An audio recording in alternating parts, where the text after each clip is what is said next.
Morning, everybody. How you doing? True Crime Metrix in your radio. True Crime Metrix, the man that starts your morning right. Let's move on to Catherine Magbanua and have a look at the evolution of her story over the years. Of course, she was arrested in 2016, charged with the first-degree murder of Professor Dan Markel, the ex-husband of her boyfriend at the time, his sister's ex-husband. How complicated is that? It's pretty simple. You just have to think of it like a chain, right? Like a chain. Some conspiracies are like a wheel with spokes going out in all directions. Some conspiracies are what was the other one? Anyway, this is the train, the cars. We've got Wendi, Donna, Charlie, Katie, Sigfredo, Luis. It's quite a number of people involved in it that all thought this was a good idea. To do what? To slaughter a man to death in his own car. A man who did what? What crime? What offense had he committed against these people to deserve such brutality? Well, he said, I want to be involved in my children's lives and play a fair game. And contribute and do the best for my kids. I don't want them to be taken away to live 400 miles away from my influence and guidance. You know, with your crazy wreckhead family. But, you know, it wasn't good enough, was it? It just didn't pass the test. No, they had to murder that man. You know, for what? How old was he? 41 years old. Can you imagine? Who's 41 in the crowd? Or younger? I'm not even there yet. But it's just around the corner. You know, when I first started watching this case, I used to think of Professor Markel as like a, you know, how old was I at the time? I would have probably been about 30. So for me, at the time, Professor Markel was like a real grown-up. Do you know what I mean? Like he was still way older than me. But now it's gone on so long that I'm almost his age. How about that? You know, what I hope I'm not going to get to the point where we're still waiting for full and complete justice in this case, and I'm looking back at Dan Markel as if he's some whippersnapper when I'm in my early 60s going, oh, that poor child. We evolve, don't we? We all evolve. But you know what else evolves?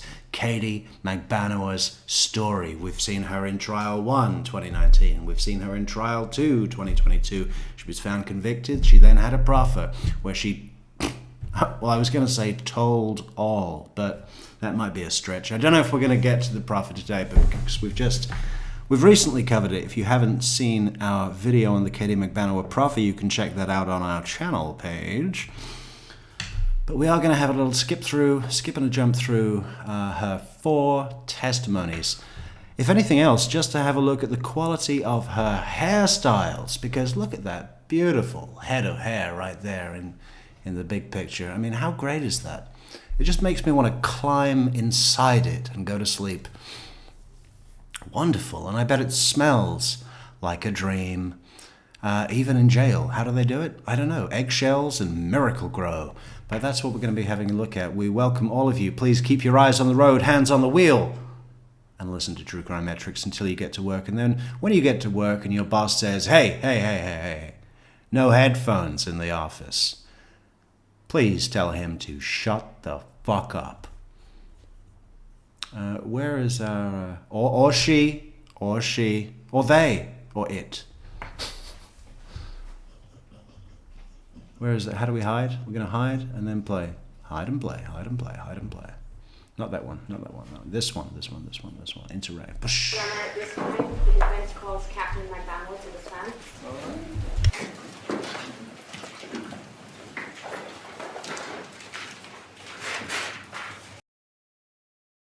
So Katie's born December 22nd, 1984, okay?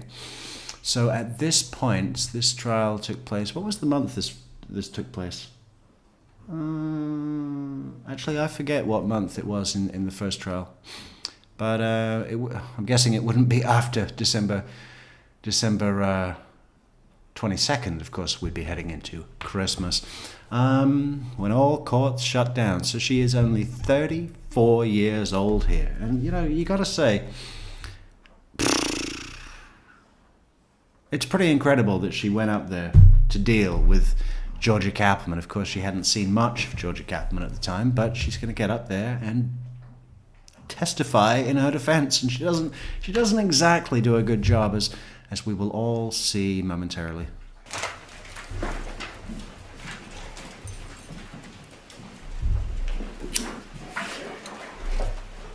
You would face the clerk and be sworn, please, ma'am. Do you solemnly swear or affirm that the testimony you give in this case will be the truth, the whole truth, and nothing but the truth? Have a seat. Close the Yeah, microphone. sort of, ish, a bit. Except for all the stuff that is incriminating. Yeah. The whole truth. Yeah. Pretty much. May proceed. Thank you, Your Honor. Good morning, Miss Magbanua. Good morning. Okay, I think we need a little bit of volume here. Let's go to our boost settings. So we're going to go to 180 today. How about that? 180. We've got to play those numbers.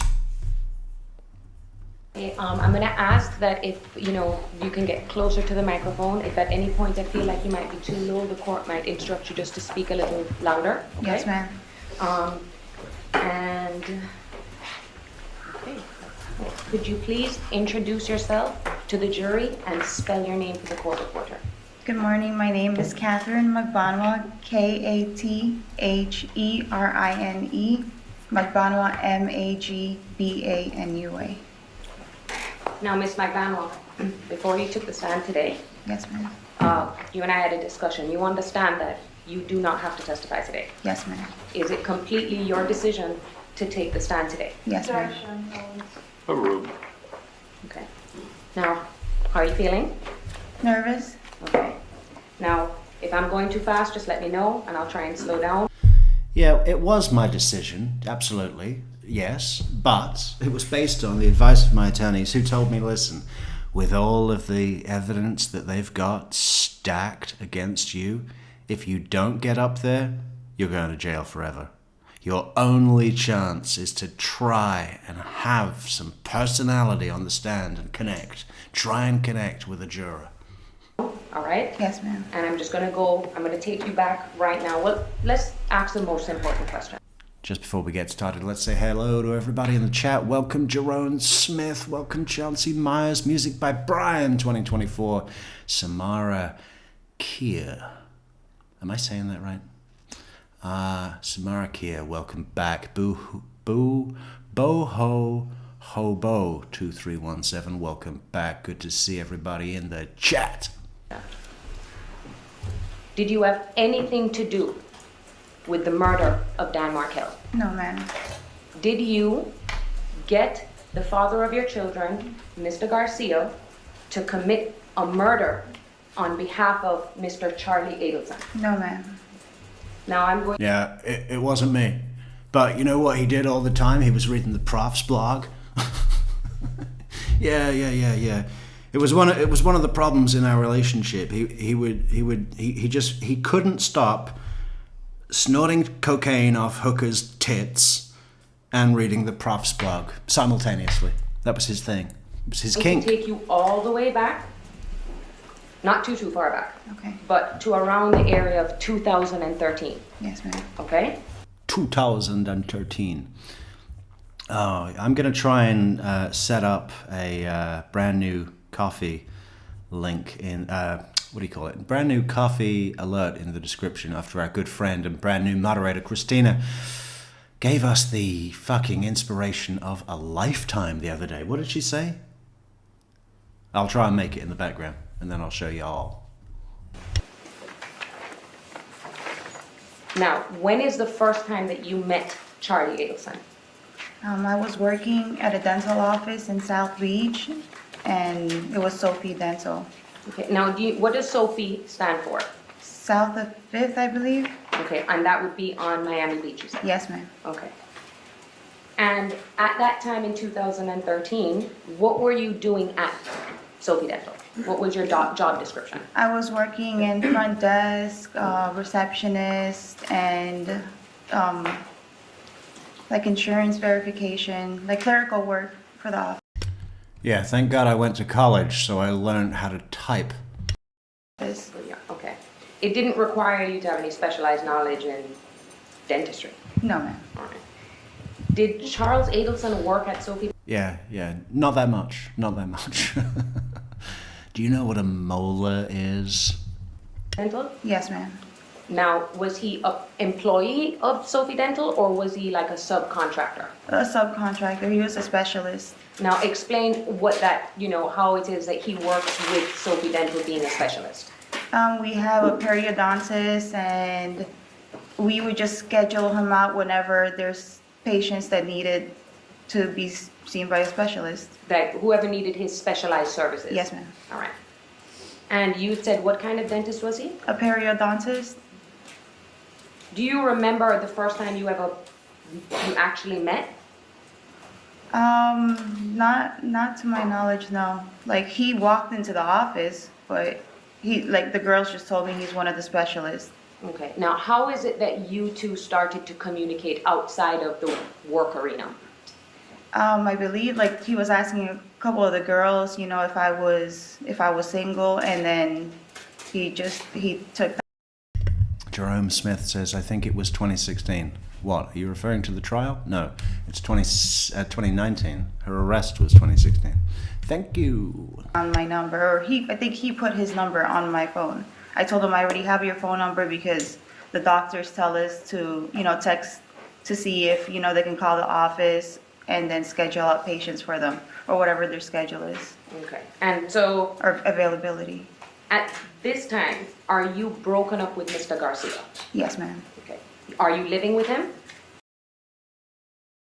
Welcome back, Pie Bird. Yes, it's nearly live. I think we should make it a standing appointment on Thursday mornings with True Crime Metrix, the man that starts your morning right. No, ma'am. You've already kicked him out of the house. Yes, ma'am. All right. Now, moving over to Mr. Garcia. How long have you known Mr. Garcia? A little over 15 years. How did you meet Mr. Garcia? Through mutual friends, like, we just, like, hung out one day. I don't remember. It's so long ago. I was young. Did you guys meet in high school? No, it was after high school. You didn't go to the same high school as Mr. Garcia? No. Okay. No. Now, were you a teenager when you started dating? Yeah, I was 18, 19, I believe. Okay. Do you have any children? Yes, ma'am. How many children do you have? 2. Okay. How old are they now? They're 12 and 7. Your son is 12 Yes, ma'am. and your daughter is 7. Yes, ma'am. Is Mr. I'd love if she said, I think, after that. They're 12 and 7. Or if she went major dysfunctional and just said, how old are your 2 kids? 17 and 2. Garcia the father of both of your children? Yes, ma'am. Did you go to college? Yes, ma'am. What college did you go to? University of Central Florida. Where is that located? That's in Orlando. Did you get your degree? One day we've got to do a list of all murdering criminals that went to the University of Central Florida, because it's a bunch, right? Just in this case alone, we got Charlie went there, Katie went there. Perhaps others, I'm not sure. I think Sarah Boone went there. I think Grant Armato went there, right? I mean, it's a bunch. It's like, what are they doing in that place? Yes, ma'am. What degree did you get? In Health Services Administration. Now, while you were in college, is that when you became pregnant with Ethan? Yes, ma'am. Was Mr. Garcia living with you in Orlando? Yes. By that time, he moved up, I believe, yeah. To be with you? Yes, ma'am. And the baby? Yes, ma'am. And after you graduated, did you remain in Orlando? I believe only for like a couple months, but I went back down to Miami because I needed to start working and he needed a babysitter for my son. Now, how would you describe your relationship with Mr. Garcia at the time that you were living in Orlando? It was great, Okay. No problems at that time? no problems. Okay. So you moved back to Miami? Do you think it'd be funny if she went like Junam Chinder? Oh, at the beginning he was my dream guy, and it was perfect. It was a fairy tale, perfect fairy tale with my dream guy. Miami? Yes. What family do you have that lives in Miami? My mom and my dad and one of my brothers was still living down there. And when you moved back, were you living with your mom or where was she living? When I moved back down, I believe I stayed a little bit with Sigfredo's sister Okay. while he was taking care of stuff in Orlando until like he moved back down. And I lived in the apartment And do you remember where that apartment was in 2013? around the same area, like North Bay Village. And that's in Miami-Dade, right? Yes, ma'am. Did you and Mr. Garcia get married? No, ma'am. Do you consider him your husband? Yes, ma'am. What does that mean? I mean, I've never understood that, you know? If you're married, you have a husband. If you're not married, you don't have a husband. Do you consider him your husband? I mean, that doesn't make any sense. I mean, you could say, do you consider him your sole permanent life partner? That isn't your husband because you're not married? It just doesn't make any sense. It's like if I said to you, do you consider the ketchup to be mustard? And you said, yes. Then I would say, well, you're a moron. Why didn't you get married to Mr. Garcia? Why didn't you guys get married? I mean, we've been dating for such a long time, so when I think initially we were going to finally get married, that's when things kind of started getting bad. Now, when you say things started getting bad, are you talking about your relationship with Mr. Garcia? Yes, ma'am. What do you mean by things were getting bad? No, we were just fighting a lot and just normal boyfriend-girlfriend stuff, I guess. Were there any specific issues you were having with Mr. Garcia? Well, yeah. I mean, I guess I went through his phone one day and it's like I just started seeing stuff that I wasn't happy about. Okay. Would it be fair to say that you found other women's contact information? Objection, Judge. Overruled. Yes, ma'am. Did you have a suspicion he was cheating on you? Yes, ma'am. Judge. Objection. Can we come sidebar, Your Honor? Yeah, we can get sidebar.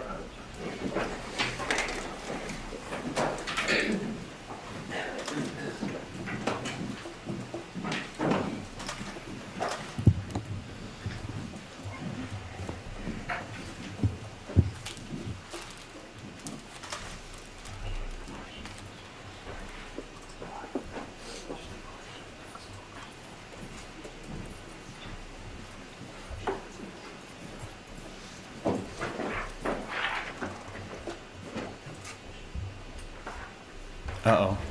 We've got a sidebar. Sorry, I was trying to get the Harvey audio clip.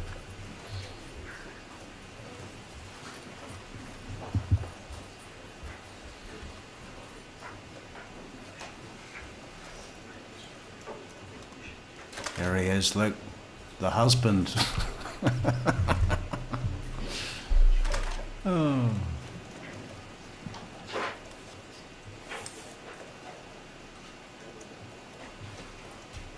How's it going, Sigfredo?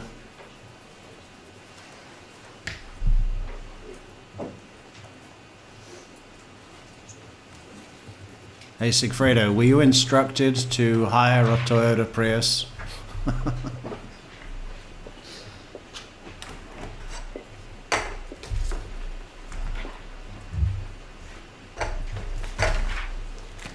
God, look at that guy there, huh?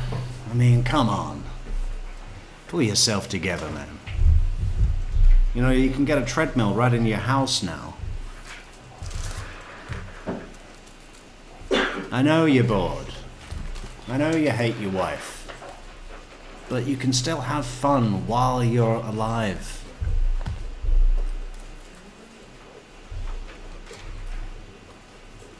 Maybe try a new haircut. You know, in 3 to 5 weeks, whenever you're next at that barber shop, just hand over the reins. Say, you decide. Try something new. Shake it up a bit.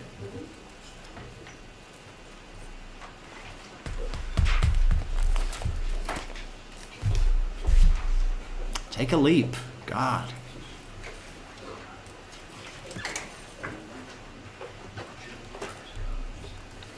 Yeah, please remember to hit that like button, guys. That is the best like button on the internet. Show me your big thumb. I love thumbs. Also, subscribe to the channel, share, like, leave a comment. Support the channel on buymeacoffee.com/TrueCrimeMetrix.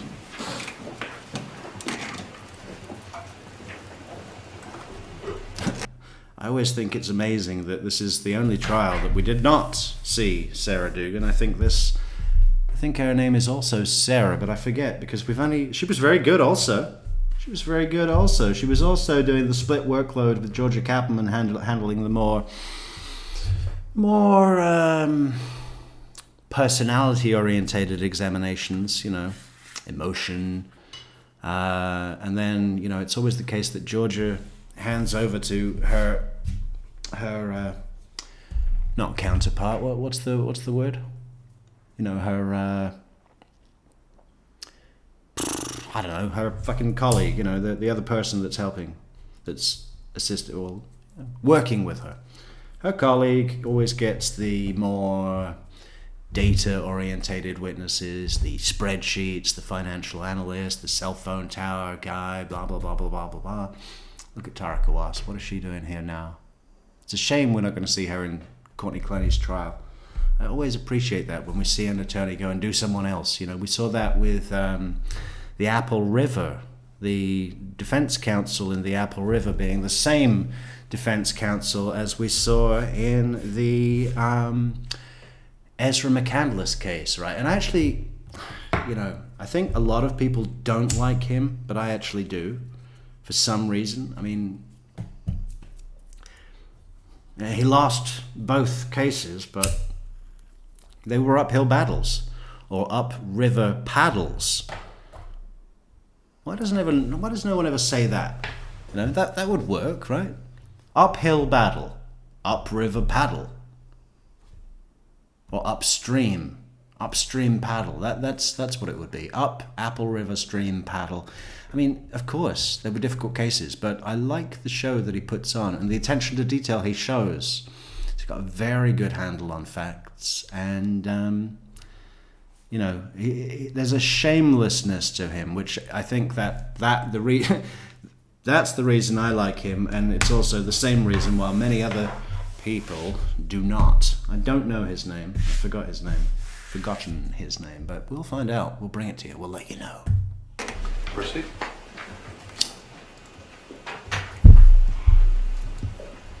Now, we talked about when things start to become rocky with your relationship with Mr. Garcia, okay? We're now, Wendi. Good morning, Linny from New Jersey. How's the weather this morning, huh? You and Mr. Garcia officially have a big breakup. Like when as in, like, the year? So, let me do this. Is it fair to say you guys were constantly breaking up and getting back together? Yes. In 2013, when you met Charlie Adelson, you and him had broken up officially. Yes, ma'am. And that's the first time you actually kicked him out of your house or Yes, your ma'am. home. Yes. In 2013, when did that breakup happen in relation to you working at Sophie Dental? So we can just have a general idea of when that happened. I believe like towards the end of the year, Let me ask you this. When was Kaylee born? When was her birthday? May May 30th, Okay, May 30th of what year? 2012. All right. When Kaylee was born, were you and Siegfried and Mr. Garcia still together? Yes, ma'am. When she had her first birthday, were you still together? Yes, ma'am. All right. But you know you broke up with him before you met Charlie Adelson in late 2013. Yes, ma'am. You can't give me a specific date. No. Did a specific incident occur that caused you to break up with him? I believe so, yeah. There was like a phone call where his phone kind of called me by accident. I kind of overheard him talking about something to one of his friends, about a girl maybe, and I was done. And when you were done, he was living with you at the time, right? Yes, ma'am. Who else was living in your home? My mom. Okay. And so after you was kicked out, it's just you, your mom, and your kids. Yes, ma'am. All right.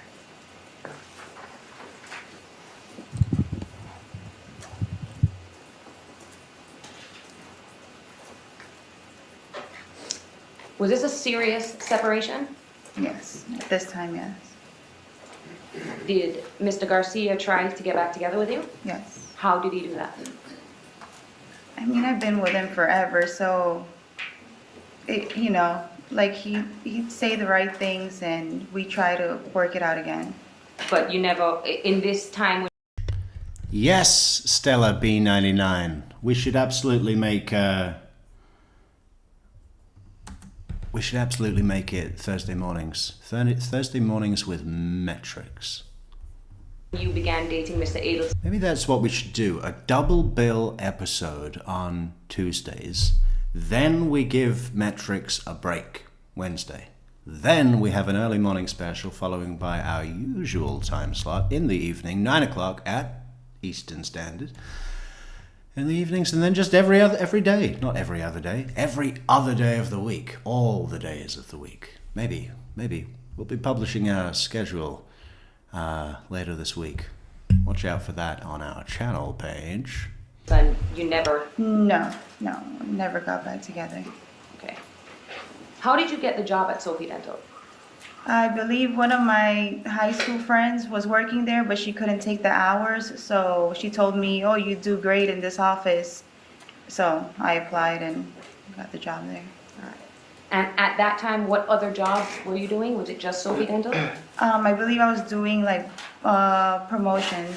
Like, Now, Uh-huh. promotions. Yes. You've seen a picture of you at a bar. yes. Was that the promotions job? An event. One of them, yes. Describe to the jury what this promotions entailed. Okay, I worked for a certain liquor company, and then we'd go and we'd kind of give samples in liquor stores and just kind of get feedback from the customers on like what they think about the product. And then what is your incentive to do this? Are you paid? Yes, ma'am. How are you paid? We would get tips, like if we did it like at a certain liquor store and that like owner would be, would allow us to get some type of tips for giving out the drinks. It was a And 2001 also, black I think at Lexus that with time- 100,000 miles on the clock. Sonic Boom! Thank you, Christina Schweinver. Schweiny. Good morning, Schweiny. Let's have a look what Christine says. Sonic Boom. Tara Kawas and Krista Coast. What a pair. But she spelt it like a fruit pear. What a pineapple. Pineapple and mango. That sounds nice, actually. Yeah, I think you mean pair as in two, right? But that's fine. We understand. Or is it a pun? Is this a joke? What a pair. Let's bring up a picture of a pear. No, that's too much.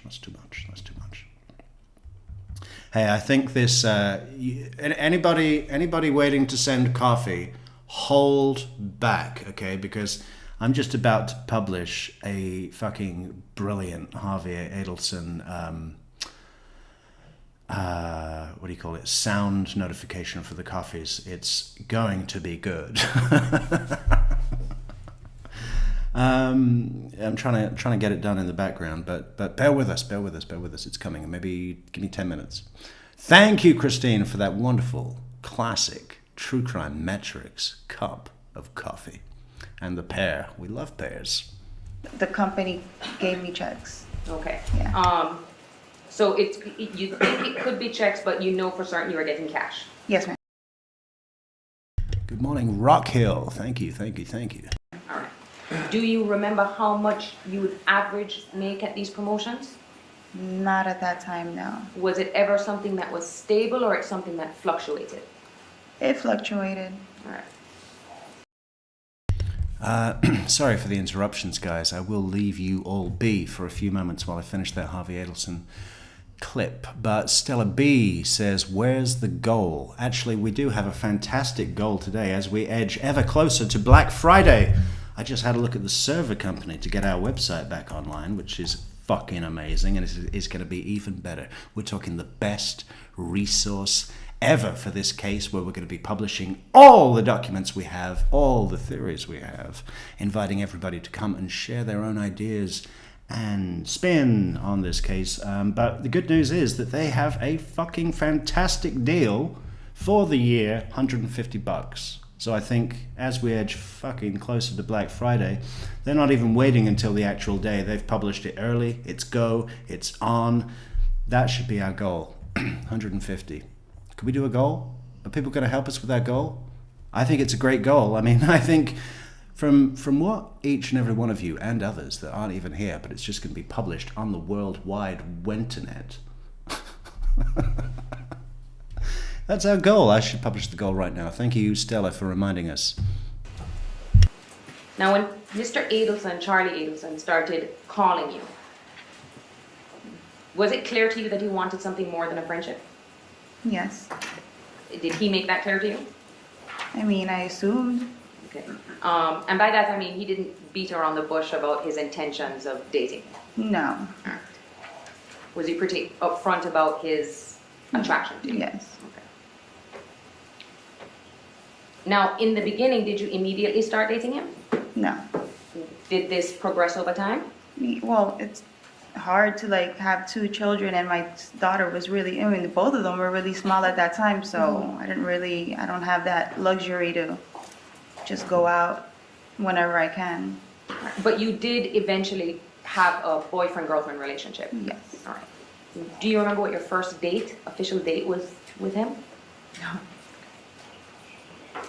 So I'm going to try and move a little forward to another big event Okay. to see if we can, plot some times.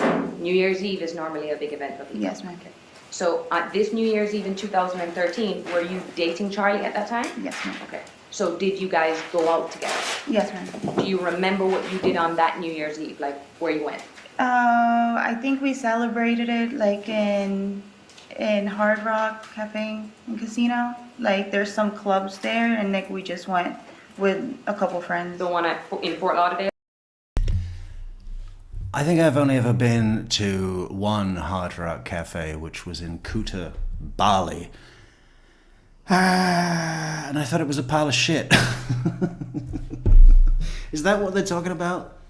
These people actually go to the Hard Rock Cafe? Why? Why would anyone do that?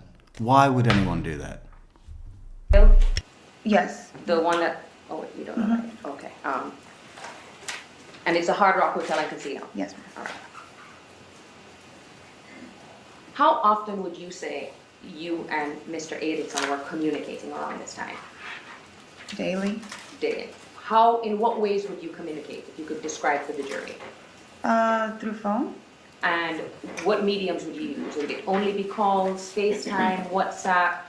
What do you remember using to call him? Text messages Yeah, text messaging and phone, regular phone calls. and just regular phone calls? Now,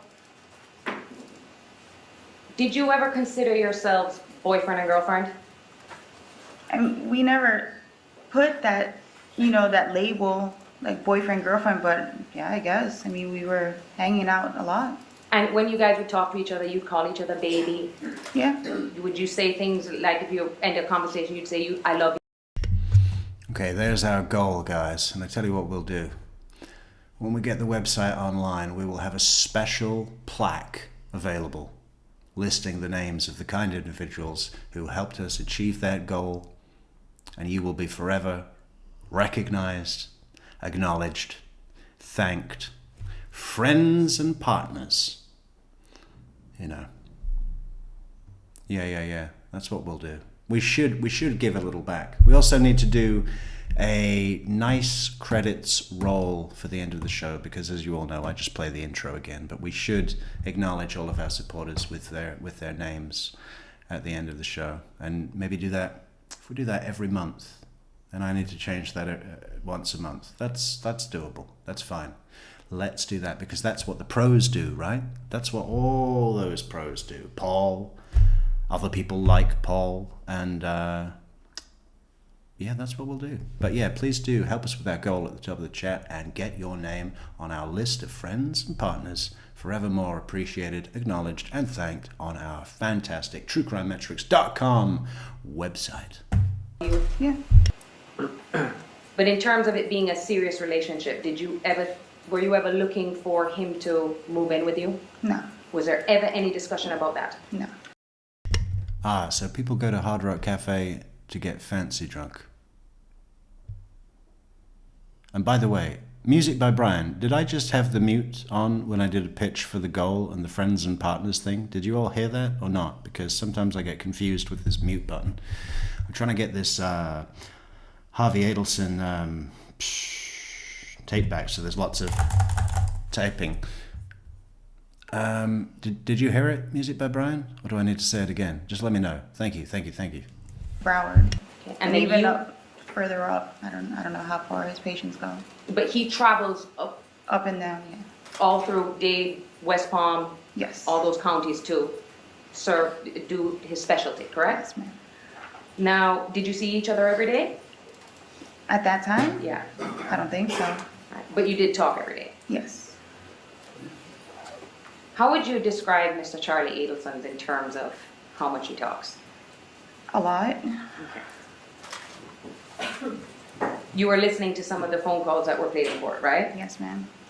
And some of those are fair and accurate representation of How he talk- conversations that you guys have. Yes, ma'am. Seems like he goes off on a tangent sometimes. Yes, ma'am. Now, were you in a sexual relationship with Mr. Adelson? Yes, ma'am. But you were not exclusive with him? No, ma'am.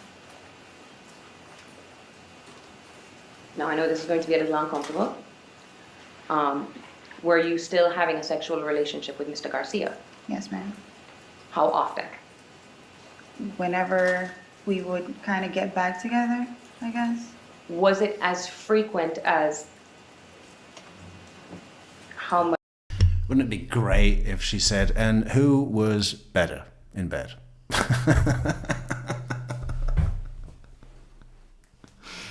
You know. How often did Sigfredo suffer from coke dick?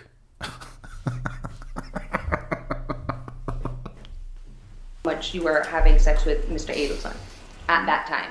No, ma'am. Okay. Describe your relationship with Mr. Garcia at the time that you're dating Charlie. He was just always kind of in and out. He was around because of the kids, so, but he'd be in and out of my life. Okay. Did you talk to him or try to talk to him almost every day? I believe so, And why was that? because of the kids. All right. And did you also communicate with him through text messages and phone calls? Yes, ma'am. To your knowledge, did Mr. Garcia know about your relationship with Mr. Adelson? Yeah, Okay. Did Mr. Adelson know about your relationship with Mr. Garcia? yes, Did Mr. Adelson always support or encourage you to get back together with Mr. Garcia? yes, Did he always say, you know, that's the father of your kids? yeah, Did you feel that was also a reminder to you that this wasn't anything serious with Mr. Adelson? with the way he always says that, yeah. Oh, That's yeah. why I just knew it wasn't something serious, it wasn't gonna be forever. Now, would there be times around that time that you wouldn't be able to find Mr. Garcia? Yes, Was that normal that he would be missing for days at a time? yes, ma'am. When that happened and you needed to get in touch with him, would you constantly text and call his phone? Yes, in terms of blowing up his phone, yes. Okay, that was, I didn't want, but that's the term. You were blowing up his phone. Yes, If you needed something from him, you weren't shy about continuously trying to get in touch with him. yes. All right. Now I'm going to try to move forward to about March of 2014. Did you ever meet Charlie Adelson's sister, Wendi Adelson? In March of 2014? Well, have you ever met her? Yes, ma'am. Okay. Do you remember where the first time was that you met her? Yes, ma'am. We ate like a early dinner. Okay. And was she there with someone else? Yes, ma'am. Okay. You now know who Jeffrey Lacoste is, right? Yes, ma'am. Mhm. And is that the person that she was at the dinner with? Yes, ma'am. All right. And you were there with Mr. Adelson? Yes, ma'am. All right. Was the restaurant that you were eating at, were you sitting outside? Yes, ma'am. And this was late afternoon, still daylight? Yes, ma'am. You had any indication that Mr. Garcia knew that you were at that restaurant? No. Okay. If you No. would answer out loud, it would help this. No, ma'am. Sorry.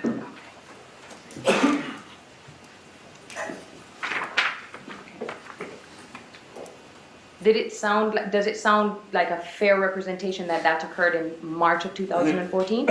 Yes, ma'am. Okay. But you wouldn't be able to tell me what exact date that Yeah, happened? I don't remember.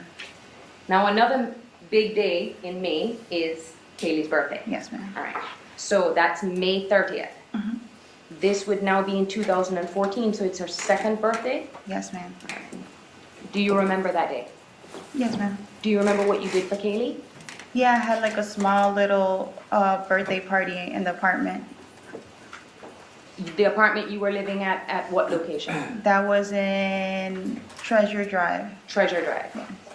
Is that on the beach or is that, It's like next to the water. okay. Yeah, it's like a condominium. You saw all of Cell phone. the cell phone towers and the maps and where you are on that little island. Is Yes, that, ma'am. that's what the Treasure Beach Drive location is? Yeah, that's North Bay Village. North Bay Village, Mhm. okay, thank you. So you did a small cutting of the cake. Did Mr. Garcia show up? Yes, ma'am. Okay, so how long did he show up for? Like an hour, probably. Like it was fairly quick. I can't like put a specific time, but I know he showed up, took a couple pictures, and then left. Okay. And at this time, you're still dating Mr. Adelson? Yes, ma'am. All right. Around this time, do you remember what car Mr. Garcia was driving? Not that I can remember. Do you remember him renting any cars? Not that I can remember. Did you take him to go rent a car at Comfort Rental by the airport? No. And you testified you didn't have knowledge of Sigfredo's day-to-day, where he was every single day. Yeah, no. Would you ask him? I can't remember at that time. Maybe I did.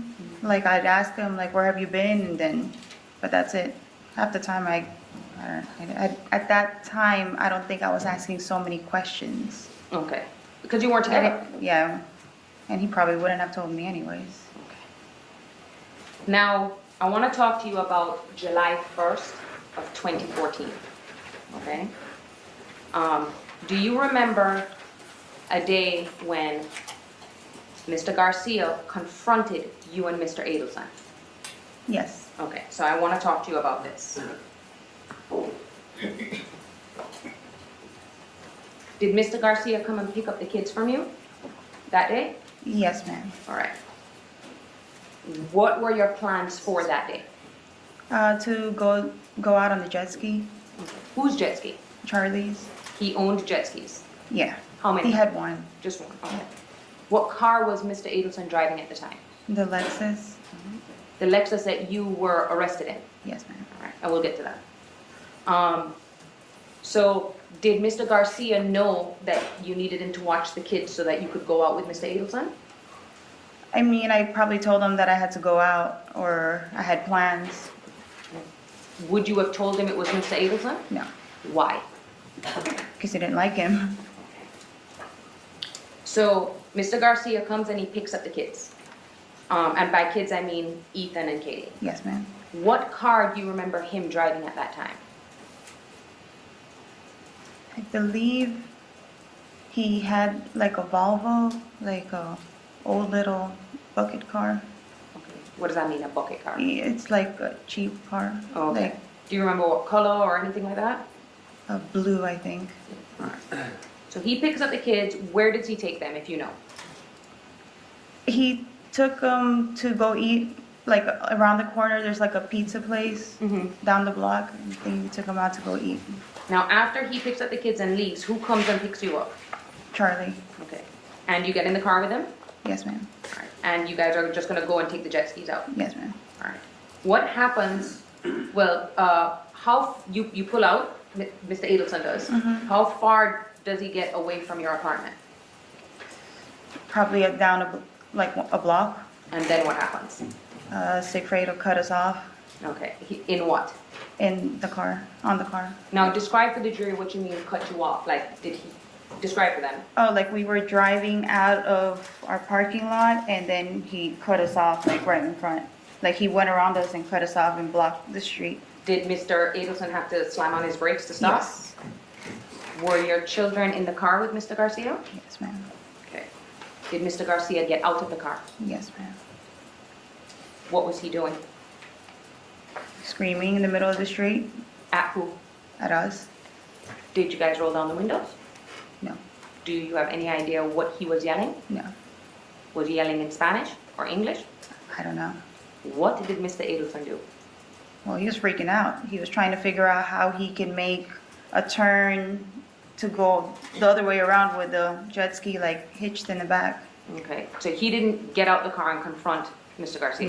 No. Okay, he just got out of there. Yes, Was he successful in his attempt to get away from Mr. Garcia? yes, Now, Mr. Garcia didn't actually physically attack the car or anything like no. that? Okay.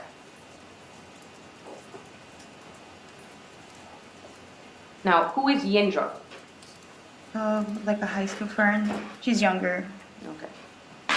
And you saw Yendra here in court, right? Yes, Miss ma'am. Mascaro? Yes, ma'am. Okay. And you and her are very close friends, right? Yes, ma'am. Were you both working at the clubs together? Yes, ma'am. And I want to first talk about Hollywood Live. All right? Where is Hollywood Live? In Hollywood Ave, I believe. In Fort Lauderdale?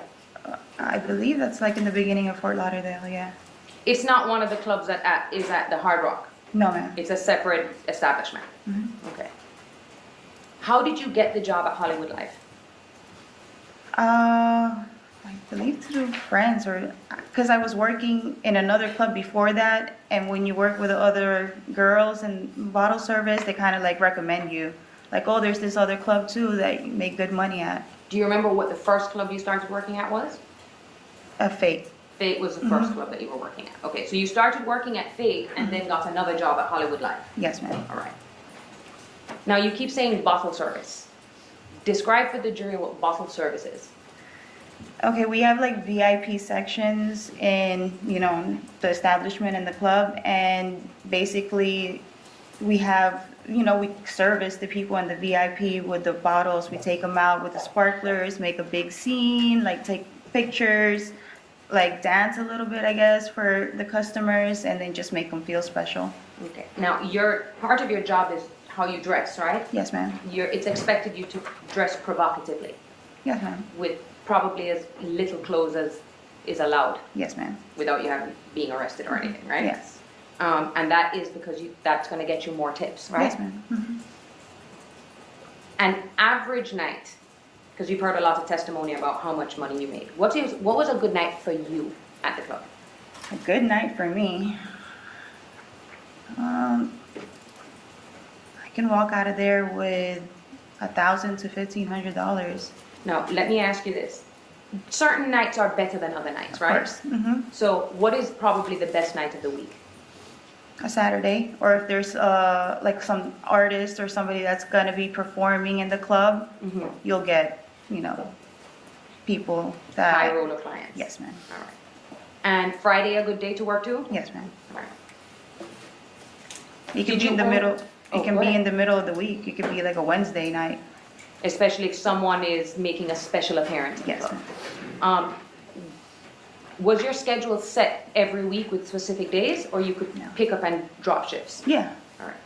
How often would you work? Give me an average, because I know it wasn't the same every week. But would you work sometimes more than 2 nights a week? Yes, ma'am. Okay. And sometimes you would work 1 night a week? Yeah.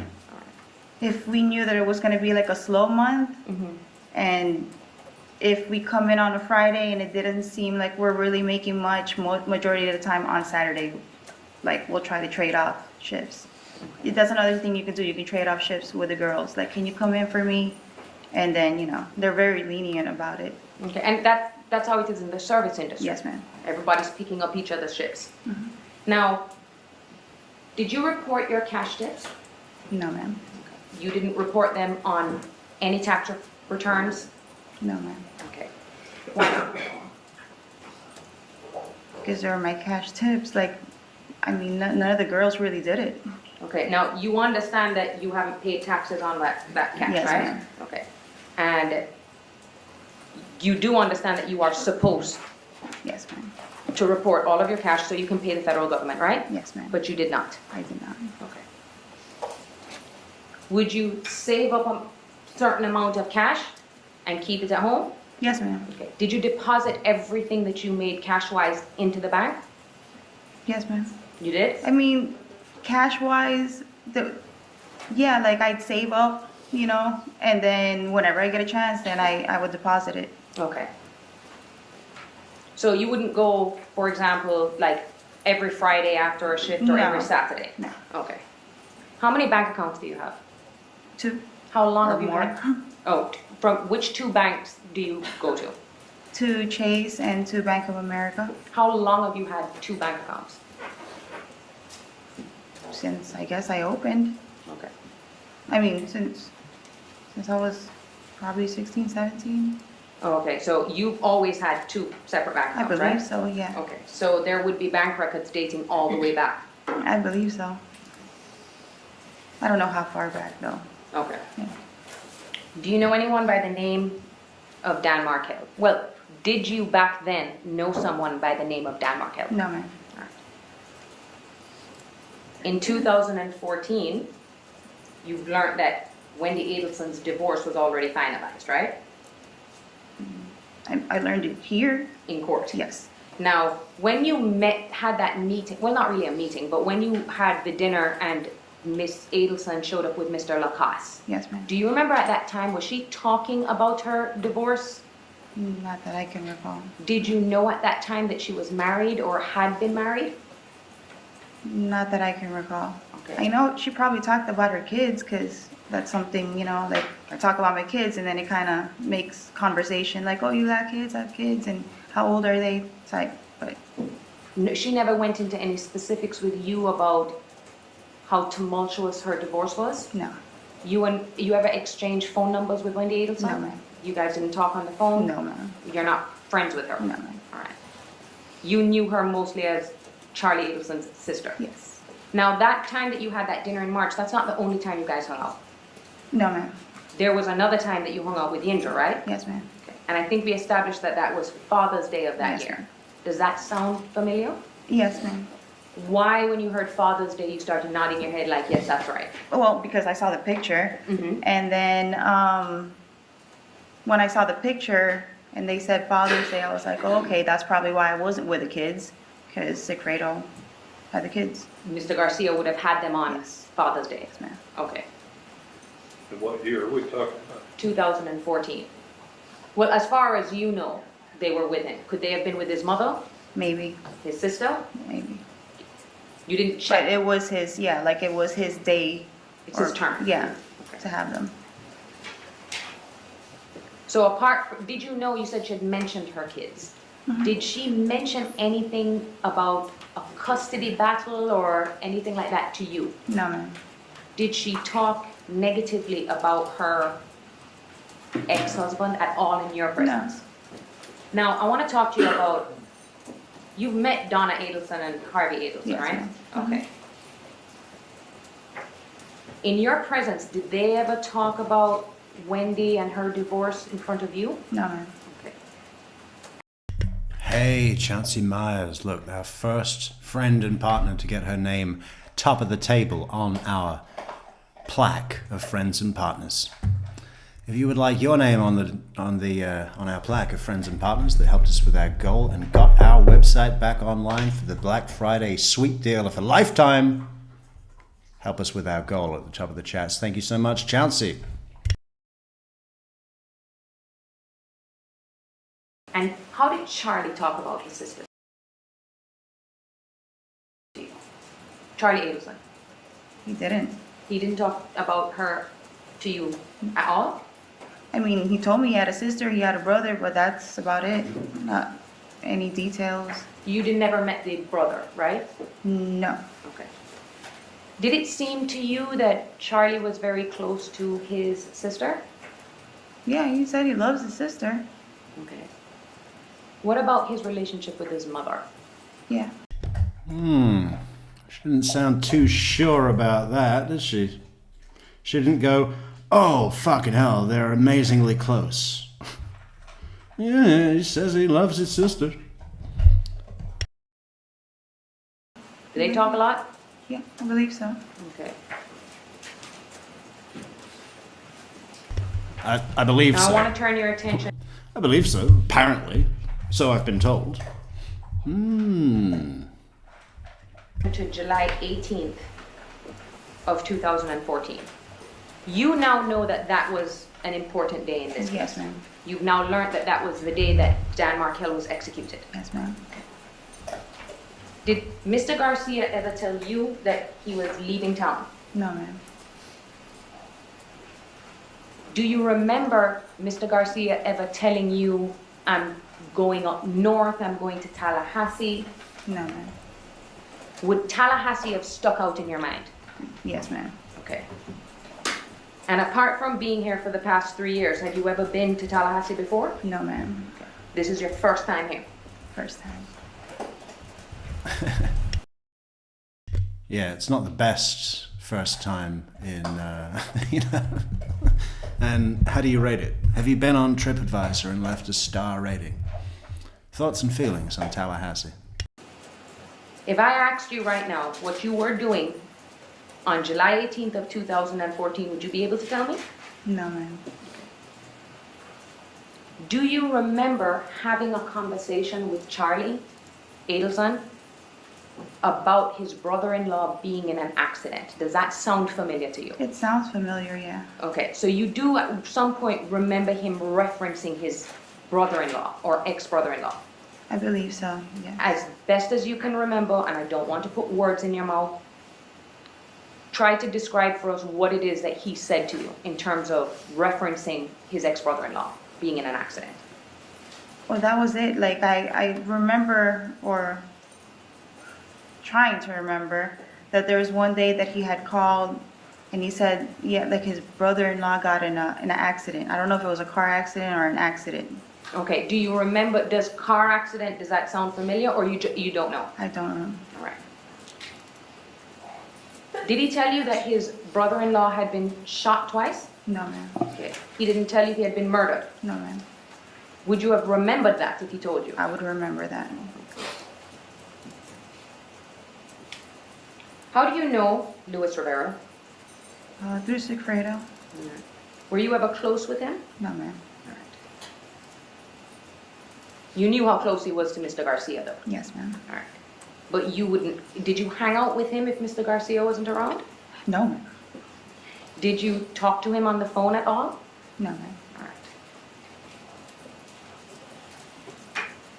If you couldn't find Mr. Garcia, would it be a safe assumption that Luis would know where he is?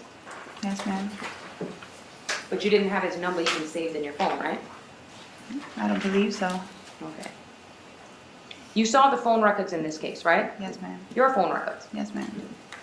And the prosecution was talking about a call being placed with a number that begins with 934. Do you remember that? I remember it now because keep seeing it in this Okay. trial. And they make a big deal about it. Yes, ma'am. Can you tell me today or tell the members of the jury who it was that you were trying to call? With the what? With the... With that 934 number. Do you even know whose number that is? I mean, I believe that it wasn't that Lewis's number? Oh, no, well, I'm asking you, at the time, could you testify today and tell me that that was Lewis's number? No, ma'am. It could have been Lewis's It number. could have been. All right. And would it have been reasonable that you were looking for Sigfredo and you tried to call Lewis's old number? If that was his number? Yes, ma'am. That sounds reasonable. Yes, ma'am. Okay. But you can't tell this jury definitively that that's what happened. Yes, ma'am. That would show also that you actually didn't know what his current number was. Yes, ma'am. You also saw the phone records of July 19th, 2018, right? Yes, ma'am. That was up on the board. And you saw the phone records where Luis Rivera called you first. Yes, ma'am. All right. On the morning of July 19th. Yes, ma'am. Do you have an independent recollection of what that conversation was about? Probably trying to look for Sigfredo. Okay, so you had been calling Sigfredo all that morning. Yes, ma'am. You now know where he was. Yes, ma'am. Where was he? At Shrimp's house. Who's Shrimp? The girl that he was talking to. Stephanie Carmona? Yes, ma'am. And she's the exotic dancer? Yes, ma'am. And as far as you know at that time, was he living with her? Yeah, he was living with her. Did you approve of your children being around? No, ma'am. Okay. Was that a point of contention between you and Mr. Garcia? Yes, ma'am. Now, it's clear from the records you didn't call him first. He called you. Yes, ma'am. Now, you had testified that, well, I'll just ask you, were you ever trying to deliver money to Luis Rivera and Mr. Garcia at Jessica Rodriguez's house? No, ma'am. Was there ever a time that you picked up money from Mr. Adelson's house that was stapled No, ma'am. and that you then delivered that to Mr. Garcia No, ma'am. or delivered it to Mr. Rivera? No, ma'am. You have been to Jessica Rodriguez's house, right? Yes, ma'am. Who is Jessica Rodriguez? Bless you. Bless you. It's Lewis's baby mama, I guess. Mother of his kid? Yeah, mother of his kid. Okay, they're not married? No, ma'am. All right. And you haven't seen her testify throughout this trial, right? No, ma'am. All right. Now, you had testified previously that you do not remember what you were doing on July 19th, 2014, correct? Yes, ma'am. Okay. If I were to show you a text message of yours from that day, would that refresh your recollection? Yes, ma'am.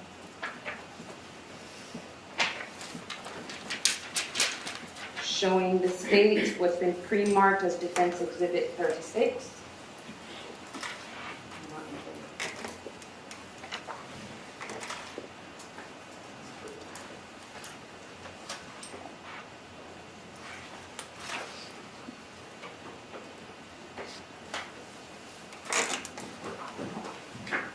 For the rest of it, I'm also showing counsel for Mr. Garcia, the document.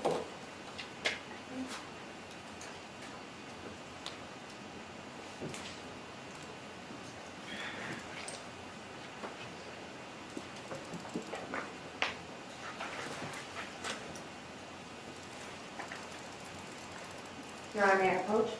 You may. Thank you. Now, without reading out what you're looking at, Okay. take a look at the documentation I'm showing you, which is right here. Do you recognize these phone numbers? Whose phone number is that? Charlie. Okay, and this would be a I don't conversation. think the jury could hear. Oh, I'm sorry. Speak up. Whose conversation is this with? Charlie. And Me. whose name is that? Me. Okay. Now just review the conversation you had and let me know if it refreshes your recollection as to what you did that day.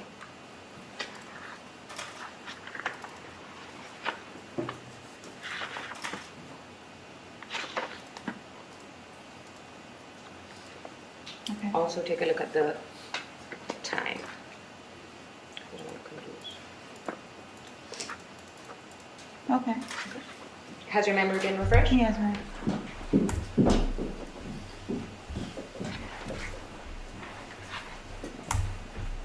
Where were you that day?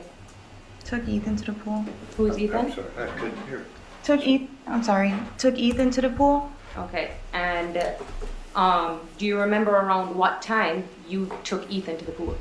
I believe it was at around 11, Okay. like in the morning. Is what how your memory was reflected with the document I provided to you? Yes, ma'am. Okay. That would indicate to you that you had your kids that day, right? Yes, ma'am. You wouldn't be able to tell me if you picked them up that morning or they were with anyone else that night? No. Okay. Has there ever been a time when Yindra watched your kids? I believe so, yes. Okay, but you wouldn't be able to tell me exactly when that happened? Yes. All right.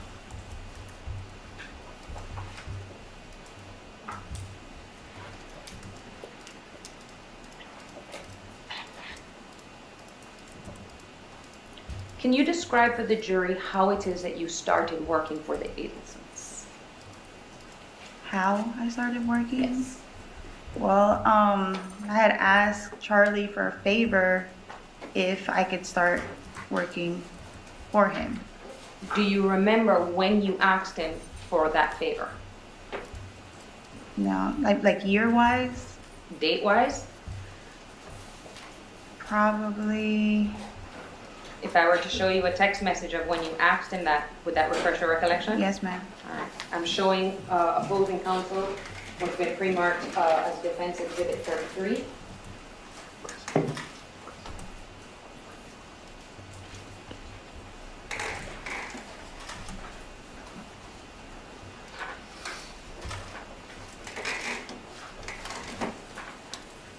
So the opposing counsel is present. How do we do this? We're about due for a break. We'll let the jury step out. Should be 15 minutes. Ah, fuck. Okay, we've got the best Harvey Adelson soundbite ever, man. Where is it? I just got to do the final bit at the end. Delete all that. Boom. Delete all that. Ah, fuck you. Fuck off. Boom. What else we got? Do we need that bit? Yes. And just this final. Then we'll go to the comments.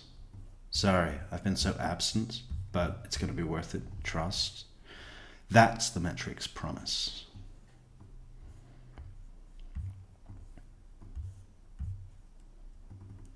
Oh, how do you... It's too small.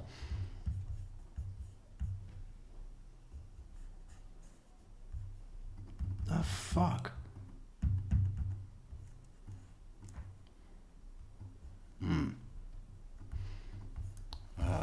It's going to probably take me like 5 minutes. Is this the next piece?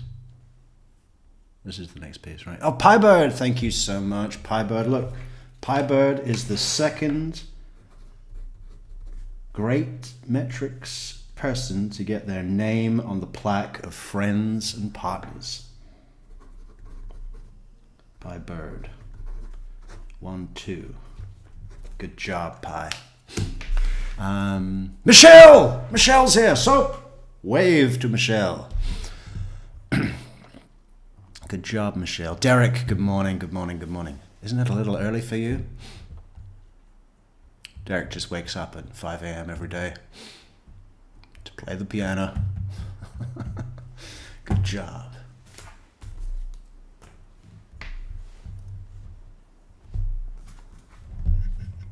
Okay, I'm about to export this soundbite and then play it for y'all. It's going to be great.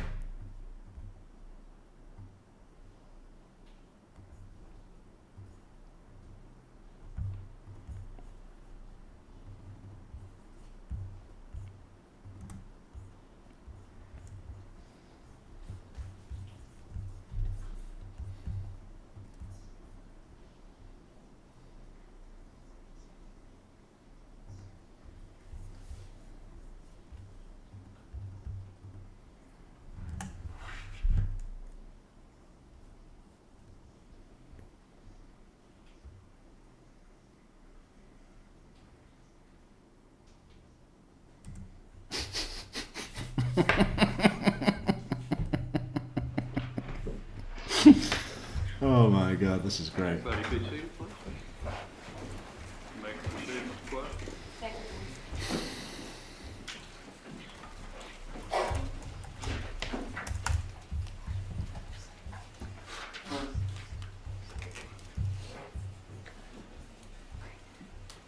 So, Ms. Magbanua, I believe where we left off was when you started to seek employment from the Adelsons, Charlie Adelson.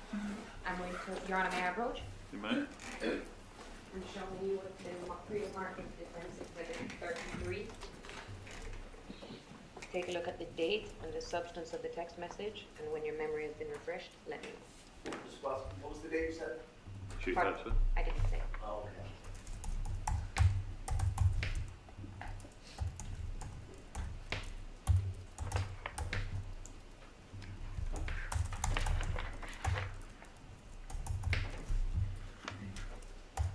You remember?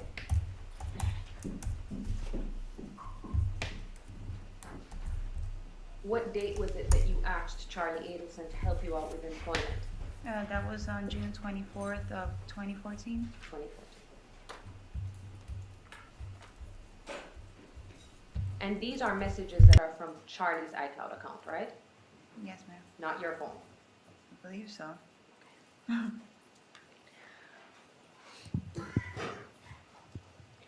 Now, why were you asking Charlie Adelson to help you with employment? Explain to the jury. The primary reason of why Yes. I needed insurance for my children, and in order for me to get insurance for them, you kind of have to be in some type of bracket where you're making X amount of money so that I can get insurance.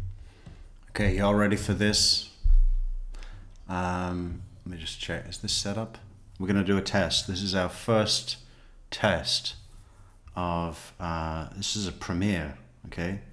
This is our new coffee alert soundbite, which is semi-attributable to our good friend and partner, Christina.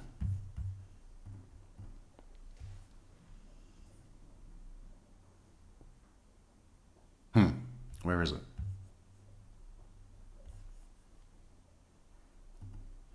Why is, oh, do I need to update that thing? Maybe I need to update that thing.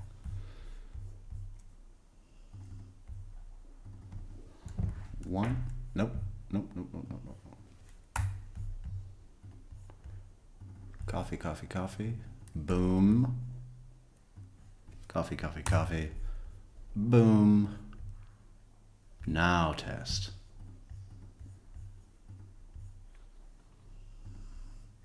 3, 2, 1, boom.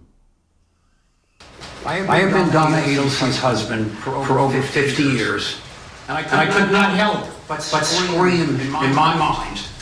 Donna has always been a one-sided wife who told outright lies. You're sending an innocent woman to prison. Thank you, Judge and jury, for allowing me to speak. How fucking great is that? You are sending a heinous woman to prison. Thank you, Judge. Shall we hear it again? One more time.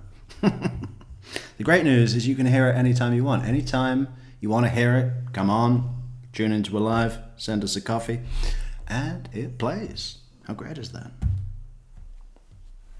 I have been Donna Adelson's husband for over 50 years, and I could not help but scream in my mind.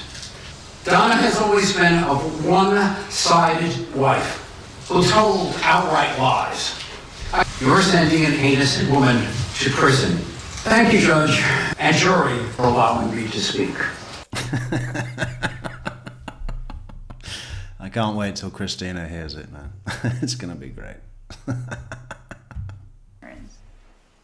So just to clarify, who are you seeking? Is this insurance that you were trying to get from the state of Florida for your 2 children? Yes, ma'am. Okay. And was this through what agency? DCF? The Department of Children and Families? Yes, ma'am. And correct me if I'm wrong, if you made too much money on paper you would have to pay privately for the insurance. Yes, you'd have to pay privately, or whoever you're employed with, you'd have to, you know, sometimes some places that I work for didn't offer insurance, so it was really, I needed to get insurance for them. You understand essentially you were Yeah, I guess when you're doing liquor promotions outside of a club in South Beach, that they're not really that heavily concerned with, hey, your insurance, and you know, oh, you have a kid with a disability? Well, come forward and sign up because we've got, what's an insurance company? It doesn't matter. You know, it's not really a thing. defrauding the Department of Children and Families Yes, ma'am. to try and get insurance for your children. Yes, ma'am. That is what you were doing. Yes, ma'am. Now, did you not work for Charlie Adelson at all? No, I worked for him. All right. Did you work at the Adelson Institute? No, ma'am. Describe for the jury what you did for Charlie Adelson. Well, basically, since he was doing me this favor, I was kind of like his assistant. This video's gone real quiet. We need a lot more boost on this. Going up to 280. If he needed any help with like, or if a patient or something was, or, you know, he needed help with, I would help him with that. And he had like rental places too, so I spoke to him about that too. When you say rental places, what do you mean? He owned a couple properties, and then he needed to collect from the tenants in that place or try to find out if everything is up to par in that building or complex. Would you be responsible for collecting rent, or? Initially, he wanted me to try to collect rent, but those tenants were so difficult, so I just didn't do it. So you weren't working steady hours for the Adelsons? No, ma'am. You did, was it just odd jobs that you did for Charlie Adelson? Yes, ma'am. But you had a steady paycheck. Yes, ma'am. You saw all of the evidence of when those paychecks began. Yes, ma'am. Do we have any? So funny, isn't it? But you had a steady paycheck. You were being paid every 2 weeks, about $1,000 a month. Plus, you had that insurance for your kid. What were you doing for him? Well, I made a phone call once because he wanted a website, and I know a guy that did websites. So I made one phone call. And then he also asked me to go and collect the rent from the tenants and check everything was up to par. But the tenants were really difficult, so I didn't go. Do you think the jury is sitting there going like, yeah, that sounds right? Any reason to doubt that the accuracy of those documents? No, ma'am. It seems to be a fair and accurate representation of when you were receiving the paychecks. Yes, ma'am. And how long did you receive paychecks? I believe all the way up to 2016. Around the time when Yeah. Mr. Garcia was arrested. Yes, ma'am. Is that sound about right? I believe so. And we'll get to that. Yeah.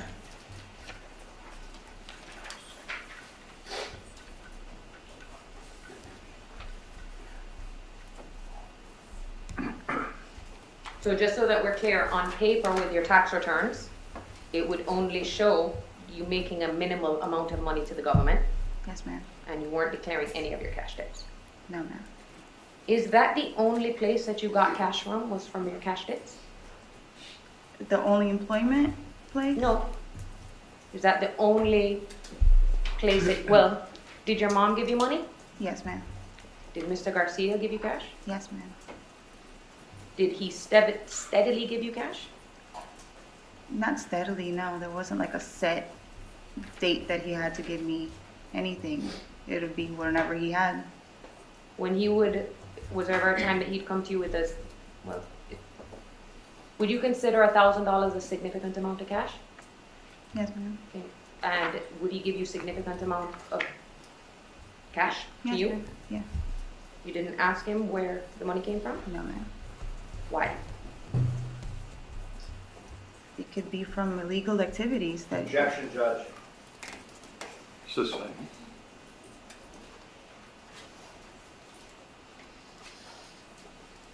Were you aware that Mr. Garcia was selling cocaine? No, ma'am. Objection, Judge. Overruled.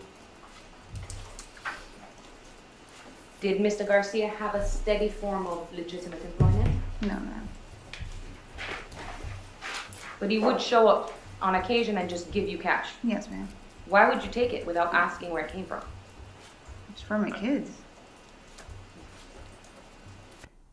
I know Michelle, right? Michelle says she just sounds like she's lying. It's like, it'd be great to do a collaboration between Katie Magbanua and Lee Rodati that we watched the other day, right? Oh, then she started bringing heroin around and doing a lot of it. Did you have some suspicion about the location or where that money came from? No. But you just didn't ask? Yeah. Now, I want to talk to you about another personal topic, your breast augmentation. Yes, ma'am. How long have you wanted to have breast augmentation? For as long as I can remember. Since high school, probably. Who referred you to Dr. Raudner? Referred me? Well, I asked. Doctor who? Dr. Raudner. He shouldn't be too hard to find. What was it? I want to talk to you about another personal topic, your breast augmentation. Yes, ma'am. How long have you wanted to have breast augmentation? For as long as I can remember. Since high school, probably. Since the first time I looked in the mirror and thought to myself, oh God, no. Oh, they called me Loppy in school, in the gym changing rooms. You know. Are your breasts lopsided?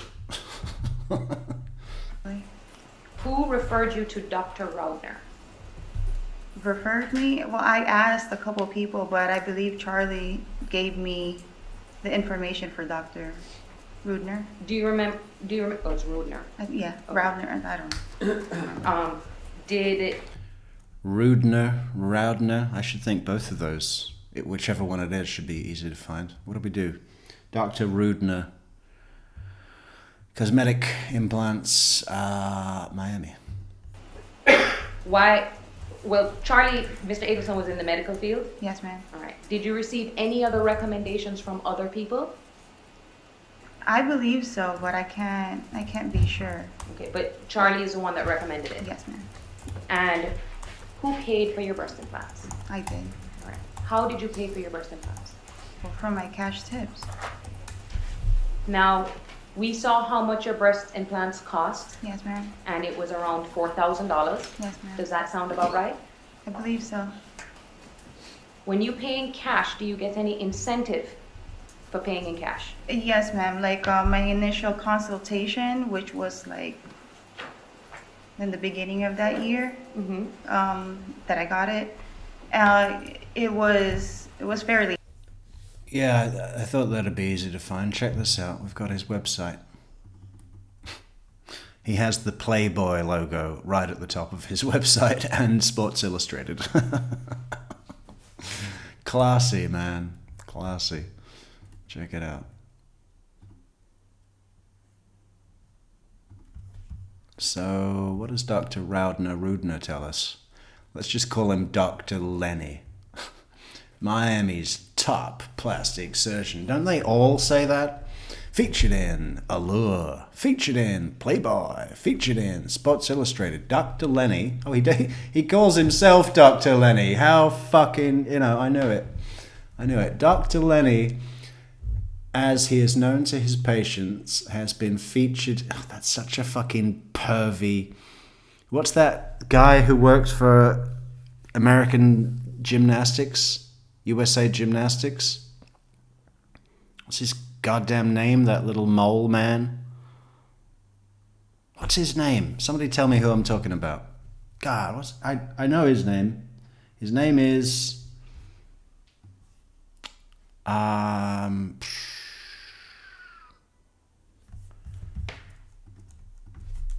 USA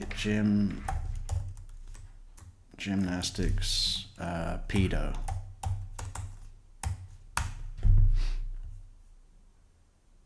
Larry Nassau. Thank you, Bo Ho Ho Bo 2317. Larry Nassau. Doesn't that sound like something that Larry Nassau would have his underage patients call him? Call me Dr. Lenny. Let Dr. Lenny see where it hurts. Oh my God, how disgusting and revolting and horrible. Michelle knows. Look, Michelle knows it's so cheap. Where was that? Was it Michelle? That's cheap. Yeah. Dr. Lenny, as he's known to his patients, has been featured in multiple publications, both locally and abroad. He has been heavily sought after for his skill and experience within the plastic surgery field, along with the reputation of being one of the best breast augmentation surgeons in the world. Wow. Should we have a look at this video? What's this video here? Uh-oh. Is that going to be copyright? No, he's probably using some just generic shit, isn't he? So, copyright free. Okay, so I'm going to be telling you guys about the experience I Holy had when I went mackerel. to go have my breast augmentation surgery. I had my breast augmentation here in Miami, Florida. I didn't have to fly out to anywhere. I did have them done here because, you know, Miami is known for plastic surgery and the best surgeons are here in Miami, and I found a really, really good doctor, I never know why people don't get a little bit more artistic with breast implant surgery, right? There's no law written anywhere that says that you have to have them implanted on your chest, okay? You could have breast implants. You could just keep your own breasts and have breast implants implanted on your shoulders if you were going to an 80s party and needed some shoulder pads. Instead, I mean, it could be a whole new fashion statement, right? Breast implants, but on your knees. Breast implants, but on your back. So, you know, from the back, you look like you've got a great pair of tits. You know, I mean, why is it so limiting the industry? I want to see people having breast implants on their back. Lenny Rudner, who is here in Miami. So it is Rudner. Tara Kawas. Do your research, Tara. Specializes in breast augmentation, and when I tell you that my breasts, I don't think I could have gone to anyone better. Like, my boobs look so good. Like if I was to undress right now, hey, nothing's stopping you. now, and you guys saw my boobs, like, they fall so nice. Like, I have such a lovely teardrop shape. I did do my incision under the nipple. So after I had my breast augmentation, they gave me an ID card. It's like an identification for your breast implants that you have, and basically it has your name and your doctor, your date of surgery, and then on the back it tells you about the sizing that you have and like what kind of implant I have in. So basically I'm gonna let you guys know what I have. This is such a fucking shitty piece of sales pitch upsell that I've ever heard. You know, someone comes for a consultation and then they get a quote for the implant work, and they say, I mean, okay. I mean, it looks, it sounds good, but it's kind of pricey. And then they say, yeah, but you're forgetting you get an identity card for your breasts. Next time you get pulled over and they ask for your documents, you just hand them this identity card for your breasts, and they let you off with a warning. In my chest. I had 475 cc's of memory gel silicone on both boobs. My implants are smooth round. Well, hang on, lady. You're being... That's not clear. You had 445 cc's of silicone gel on both boobs. Does that mean on each boob or split between them? Because from what you've just said, I don't know the truth. Moderate plus profile. I thought that was really cool. I literally put it on my wallet, like, bye. I remember before I had... Did anyone not think that she had a fucking pink wallet? surgery, the doctor was like, oh, I'm not sure if we're gonna be able to fit a 475cc implant in, because like this was the size that I wanted to go. And when he told me that he didn't know if he was gonna be able to fit it in, I got really disappointed, because I was just like, fuck, you know, like this was like the desired size for me. Like I want to be like a full. I like that she said fuck on the promotional video, though. That's funny. I was like, fuck! See it again. My breasts are like, fuck! I had the surgery, the doctor was like, oh, I'm not sure if we're going to be able to fit a 475cc implant in, because like this was the size that I wanted to go. And when he told me that he didn't know if he was going to be able to fit it in, I got really disappointed, because I was just like, fuck, you know, like this was like the desired size for me. Like I want to be like a full C cup. And when he told me that he wasn't sure if he was going to put him in, like I just got really sad. So he said he was going to do his best to do whatever he could, but for the most part we were going to have to do like a lower CC size. And I was just like, I want big boobs. So after putting the anesthesia on, like after 2 minutes, Yeah, please, Dr. Lenny. I want each breast to be bigger than my head. Just work it out. I was asleep. I do not remember anything. I was asleep and I woke up. It was the fastest thing ever. Like I literally went to sleep and I woke up. It was so fast. Like I don't remember anything in between at all. So I wake up in the recovery room, and you know the nurse is giving me water, feeding me ice. Darklyn333 says, who has a wallet? I have a wallet. You know what I do with my wallet? Anytime I'm in the supermarket, I take the stickers from the fruit. You know, the little fruit stickers, and I put them on my wallet. Shall I put a picture of my wallet? I don't know why I do it. I just think it looks cool. Yeah, it's like one of those old suitcases with stickers on it, you know, from Sioux Falls.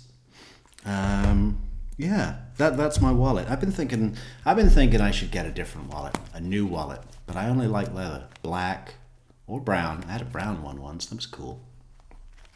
But it's very important for me that it is a 3-sided folding wallet. That just works better for me. I don't like those big wallets. I like something compact. And yeah, I recently went to the supermarket and I got some shopping, and I got to the self-checkout and I realized that I didn't have my wallet. But then I realized that day I had just it wasn't, I hadn't just done it. I thought, I do have online banking app on my phone, and I've never done that thing where you can pay with your phone, because I always think I don't know. I just never done it. You know, I've seen people do it and I've thought, yeah, do I want to do that? Not really. You know, but then I thought, okay, I've put all the shopping in the bag and I can't pay because I don't have my wallet. So now I'm going to have to go back to my house, have this awkward conversation with the fucking clerk about why I'm leaving all this shit here. And I was just like, well, what if I go on my phone? Maybe I can add my card as a digital wallet and then I'll pay with that. And it worked. It was great. It was great. So now I can pay with my phone, but I'm still keeping my wallet because I like it. And you know, she's telling me that the surgery went really good, and then she says, oh, and we were able to put the 475cc in. Girl, when she told me that the doctor put in the implant and hand to the screen, girl.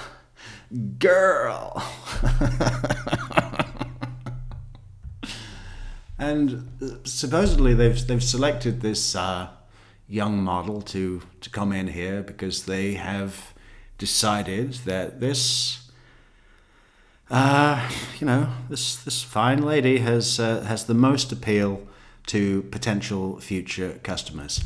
I was like, girl. See it one more time. I was like, girl.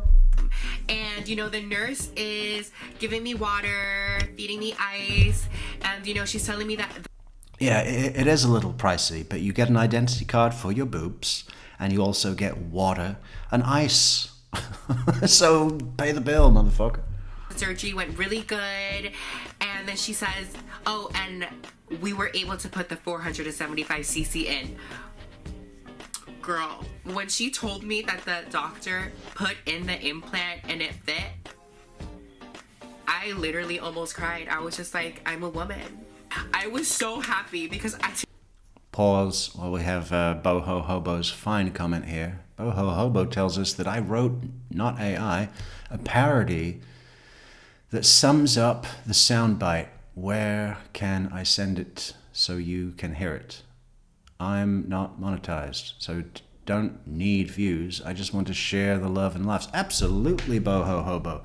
Send it. You can send it on Discord, or you can send it on email if you want. truecrimemetrics@gmail.com. I'll get that up.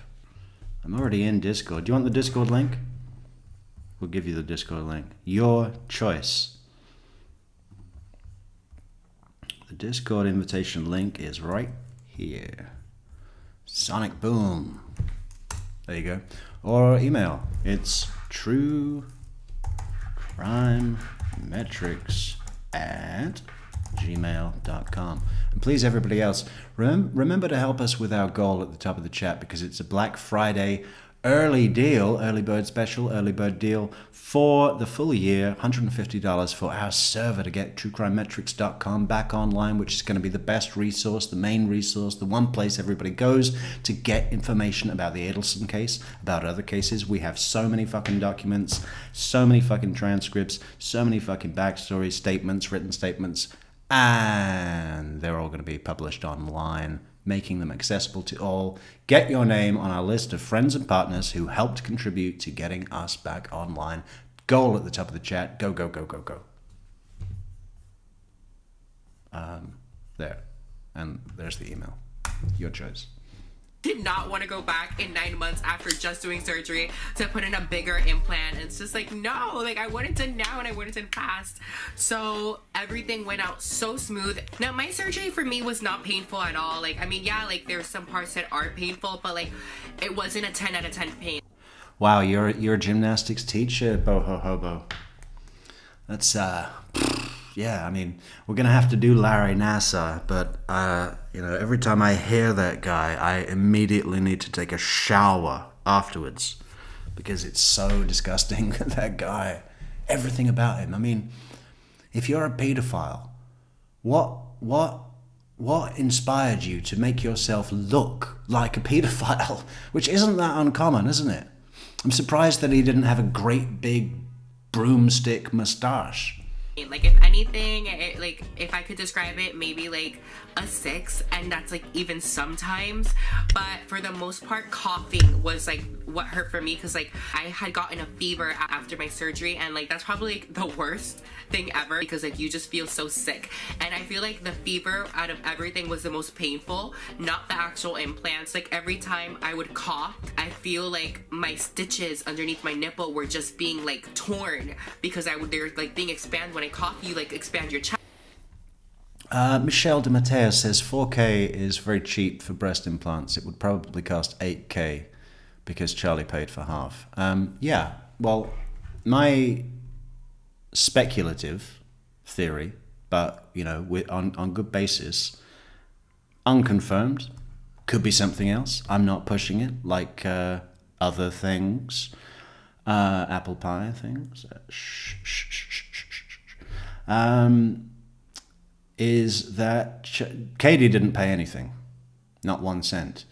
Charlie did a deal with a colleague, you know, I mean, not a direct colleague, but if you're a cosmetic dentist, I would wager that within your circle, you know a plastic surgeon who does breast implants. So probably on a semi-friendly basis, managed to do a deal with Dr. Lenny and said, listen, I know that it's $8,000, but how about I pay $4,000, and to make up the other, I'll give you the fucking tip of a lifetime on an insider trading investment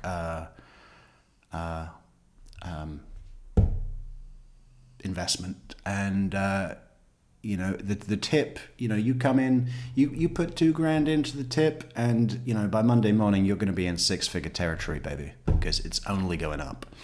That's my theory of why the receipt was too cheap for the breasts. I do not think it was a case of Charlie paid half and Katie paid half. That doesn't make any sense to me whatsoever, but it does make sense to me that Charlie offered to pay half and make up the rest of the 50% by giving him a deal of a lifetime stock tip based on his insider trading, you know? Anybody disagree with me? Because I think I got it again. And like you could literally just feel like it being expanded, like it being shred open, like that's what it felt like. So I hated coughing. Like coughing was such a bitch. Like I was prescribed Vicodin. I was also taking like Tylenols like every now and then, like if I felt like any kind of pain. I remember like coming home. And Tylenol is aspirin, because we don't have these brands in Europe. Is that just aspirin? Vicodin and aspirin. Well, they're a mile apart. After surgery and going straight to the mirror, taking off all my bandages, and I looked at my boobs and I was just like, they look so good. I'm gonna look so hot. Ow, ow. Oh, you sent it on Instagram. Thank you, Boho Hobo. I'll check that right now, and we'll have a look after this young lady has finished telling us all about her features. Oh, I need to go to sleep. My surgeon did it specifically. What's with the music? Is it supposed to sound sort of like clubby, like, you know, lounge club?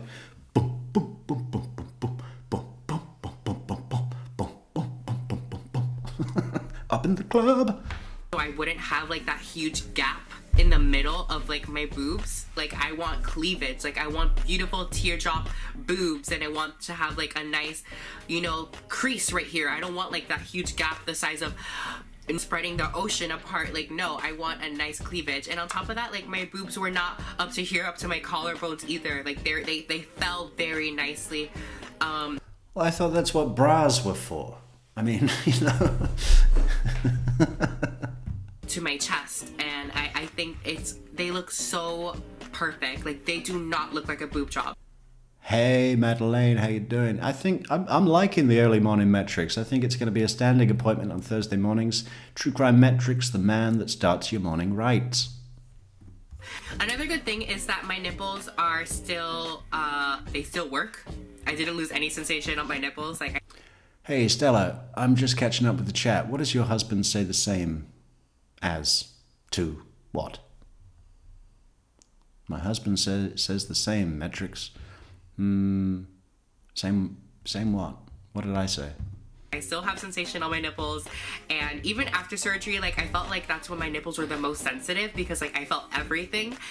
All right, so educational purposes only, I am going to be showing you what the bottom of my implants look. So I'm going to be covering my nipples with my hand. So I'm going to show you guys what my boob looks like. So just give me a second. I'm going to undress here. This is literally all educational purposes only. Okay, so I changed into a bra so that way you guys could see it without like me going like this and like. What the fuck? They suddenly look half the size. And by the way, there's better bras, lady. You know, if you're showcasing a pair of tits, that strap is too thin. The strap is too thin, or maybe it's just the I don't know. Something just doesn't gel there for me. That's not golden ratio material, okay? Let's check it out. I changed into a bra that's 4 sizes too small so that you can.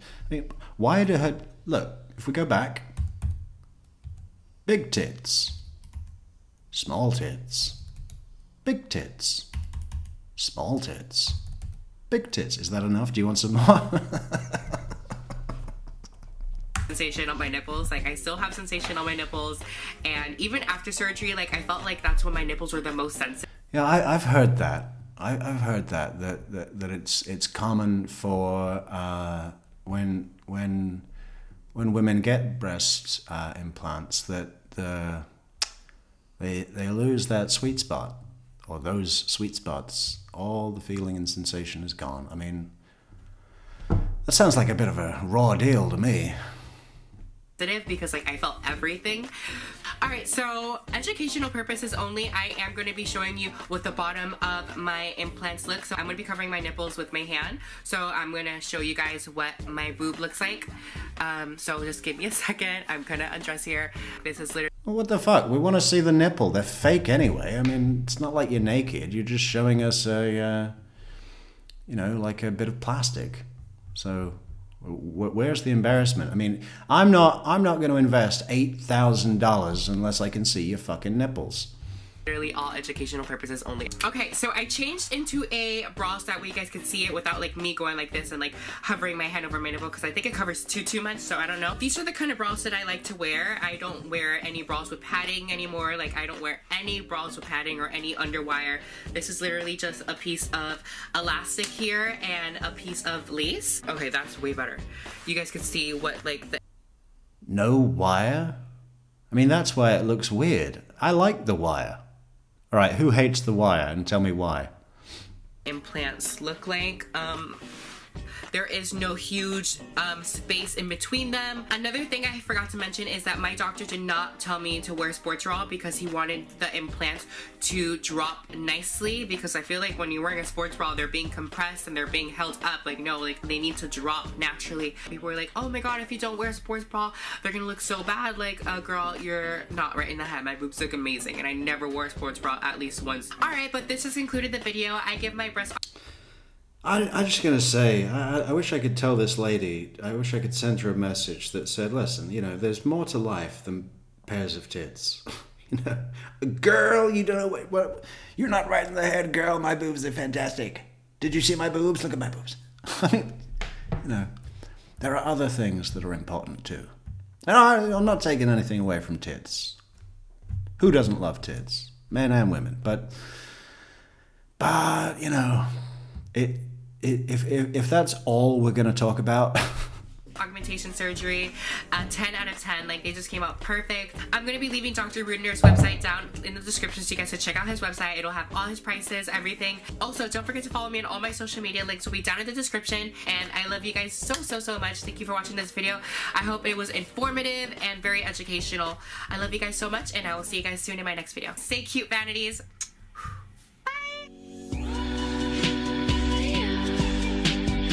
Wow. So Dr. Lenny's clientele lap up that video, huh? So let's go to the Instagrams, because our good friend Boho sent us, what is it, like a message on Instagram? I don't see nothing.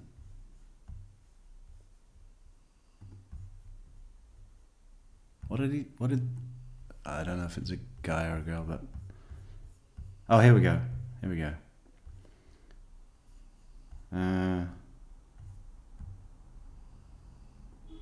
Well, I see. I send you a message. I say, hey, send us the link or whatever. Or did you send? Did you do the Gmail thing? Nope. Discord? Nope. Yeah, I got Instagram right here, Boho. Ready when you are. But I don't see it. I see that we're connected, but I don't see a message. Well, what's this? I got a notification on my cell phone. Oh, you want to send a message? I get it. So I gotta do something to. What do I need to do?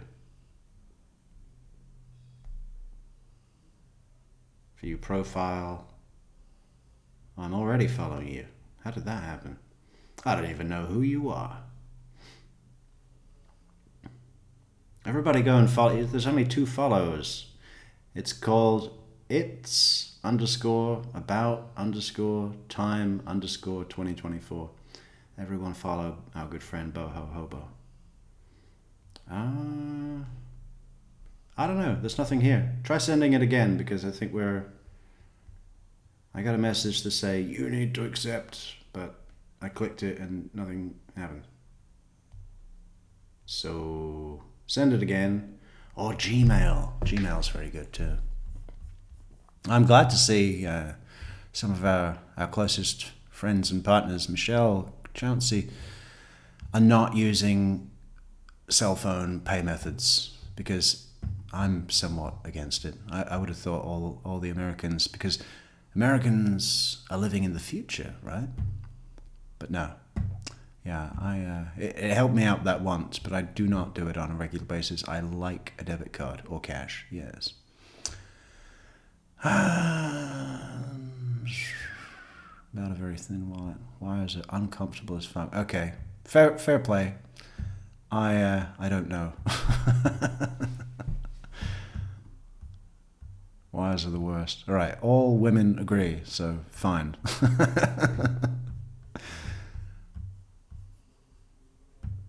I sent it through email too. Really? Because I don't see it. Did I put the right email address?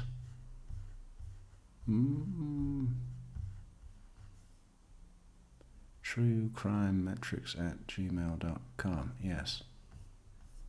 I don't know. I'm sorry, Boho, I don't see anything. So maybe the best thing is to send... Can you see my message on Instagram? I said, hey, send the link again.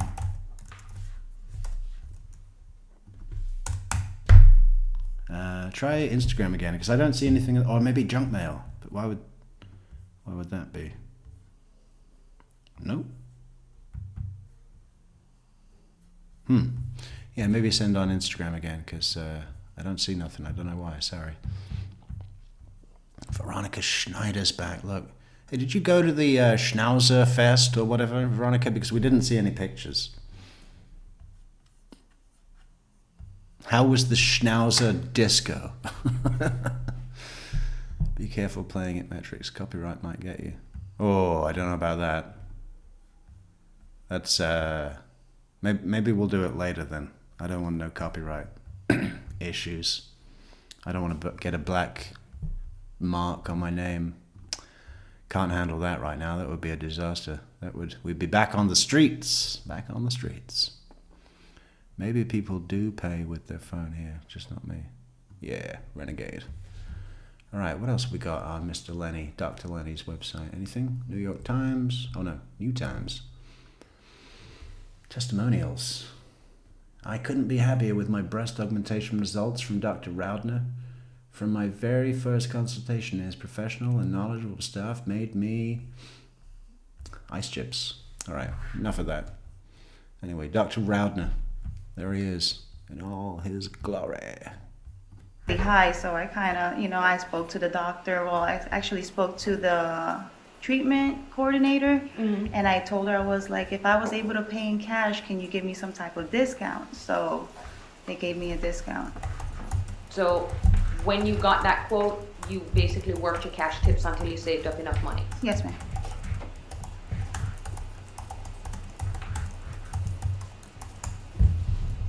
Did Charlie Adelson cheat on you? To your knowledge? Like, was he speaking to other women? Yes. Not to my knowledge, no. I mean... Oh, bless you, Katie. Bless you, Katie. You know,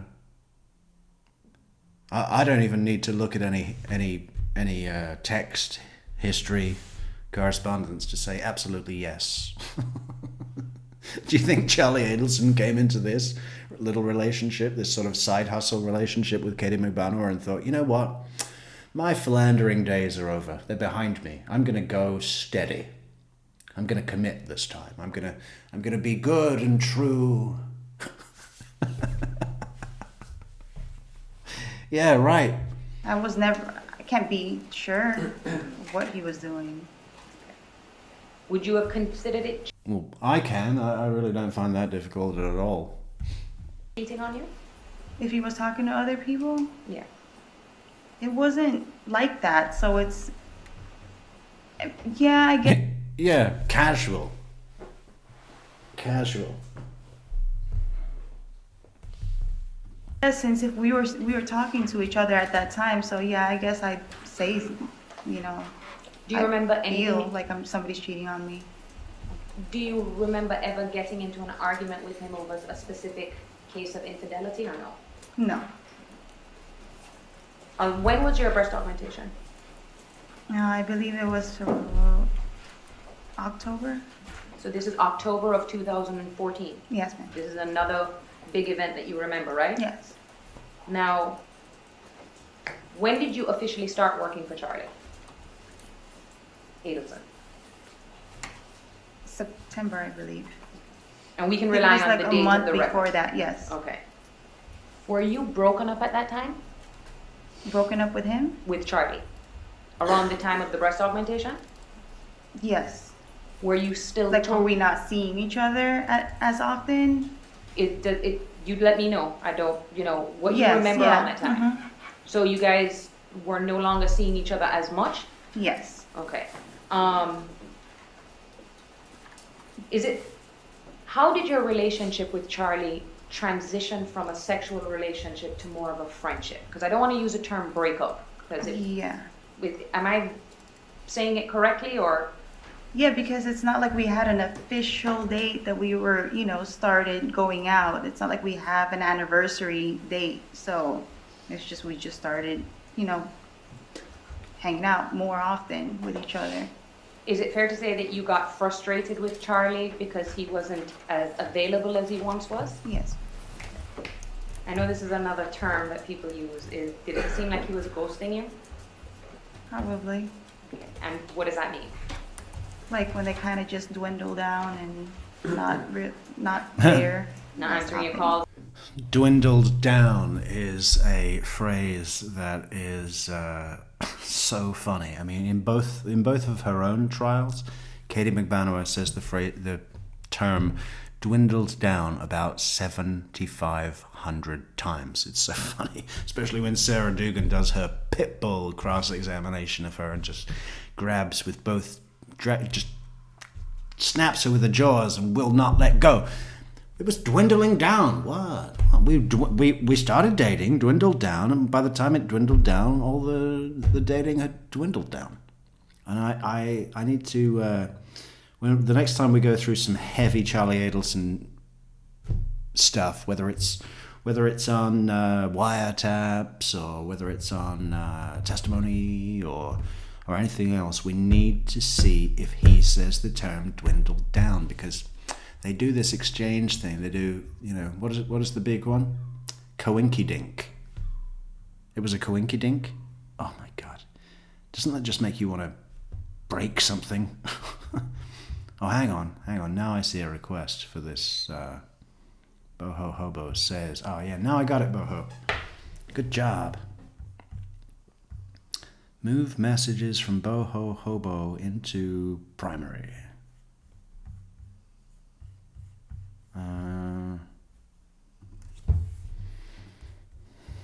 Okay, let me check this copyright.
As much.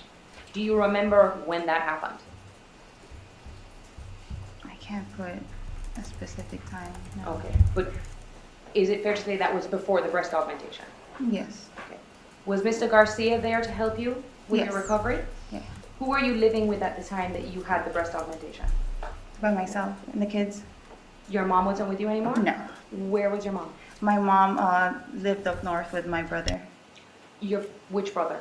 with Francis, Okay. Your brother Francis. Where does he live? in Tamarack. Where is Tamarack in relation to North? Okay, so that's awesome. But is it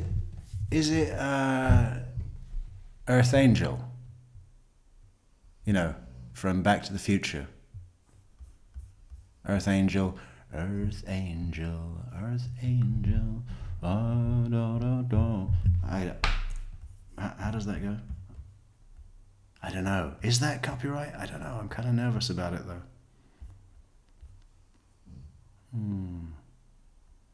Let's do it. Fuck it. Shut up and fight the power, pussy.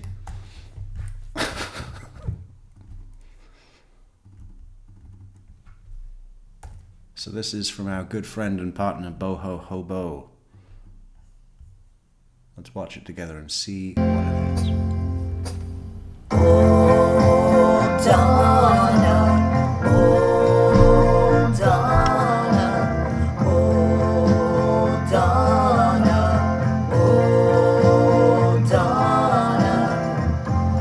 I met a girl, Donna was her name, and though she was pretty, she was also insane. Fell in love with that girl. Oh Donna, you sure fooled me. You sure fooled me. And now that you're gone and I'm on my own to deal with the family shit show on my own. Oh, I love you, girl, but Donna, you sure screwed me.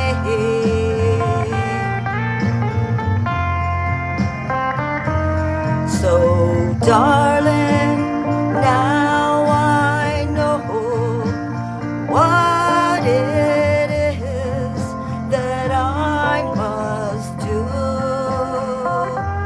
I'm planning a long trip overseas without you. I know a girl, Donna is her name. All that she did was bring. God, look at that picture there of Donna, huh? On Wheel of Fortune. Doesn't that tell you everything you need to know? I mean, that is terrifying. She could literally play the Joker in Batman. Heartache and shame. Oh, I love you, girl, but Donna, please don't look for me. I'm staying low key. Oh, Donna, oh, Donna, oh, Donna, oh, Donna,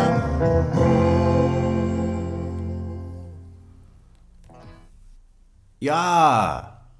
Thanks so much for sharing that with us, Boho Hobo. Yeah. Parody from the Oh Donna. Who is it? The Maguire sisters. Or Richie Valens. Is that what it is? Oh, thank you for sharing. Yeah. I hope they, hopefully the good people at YouTube won't come and copyright my ass, but if they do, and I'm coming looking for you.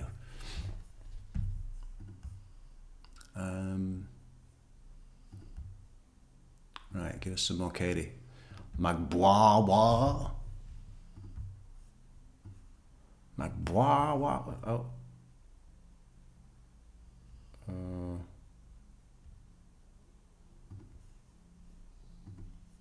North Miami. Is it up north? Yes, Is it in Fort Lauderdale? yes. Okay. I'm sorry, I didn't hear her answer the Yes. question. Somebody's having some typing issue. Richie Venezuela. That, if I ever have to change my identity and go under a fucking fake name. It 100% is being Richie Venezuela. What a great name. I almost want to write a short story just so I can use that as a character name. Richie. I'm reading it wrong. Valenzuela. But anyway, yeah, that Richie Venezuela is what it should be, and that's fantastic. I want to change my name right now. Everybody start calling me Richie Venezuela. I love that. Question where she was living in October 2014. I think she answered, I just didn't hear it. I was living in an apartment with the kids. Do you remember which apartment? The It was Beach one? around 125th in Biscayne, like around that vicinity. So you moved from the North Bay Village apartment into now a different apartment? Yes, ma'am. But Mr. Garcia didn't move in with you? No, ma'am. Did he stay overnight with you when you were recovering from the breast surgery? Yeah, he took care of me the whole time. Now, the first couple of weeks with breast augmentation, are you practically bedridden? Actually, I recovered pretty quick, so I mean, I was pretty much driving on the 5th day. Oh. Yeah. But even though Mr. Garcia was stepping up and helping out with the kids, were you back together? At that time, no. Correct. Why did you move out to the North Bay Village apartment? I moved out of my rent was just so high. Do you remember at that time what your rent was? I think they raised it to like $1,700 a month? Yes. And that was too much money for you? Yes, ma'am. The apartment that you moved into when you said on 125th, how much was that rent? I know it was a lot lower, but it was probably like, I don't know if it's like 1,100 or somewhere around that area. And how long were you in that apartment? If you were I think a year. a full year. I believe so. Did you sign a 1-year lease? Yes. In January of 2015, so this is now almost 2 months after your breast augmentation. Are you fully recovered? Yes, ma'am. Do you remember when you returned to work at the clubs? Not that I remember. Like after my surgery? After your surgery. Probably a couple weeks after that. Did you go back to work? Yes, ma'am. Okay.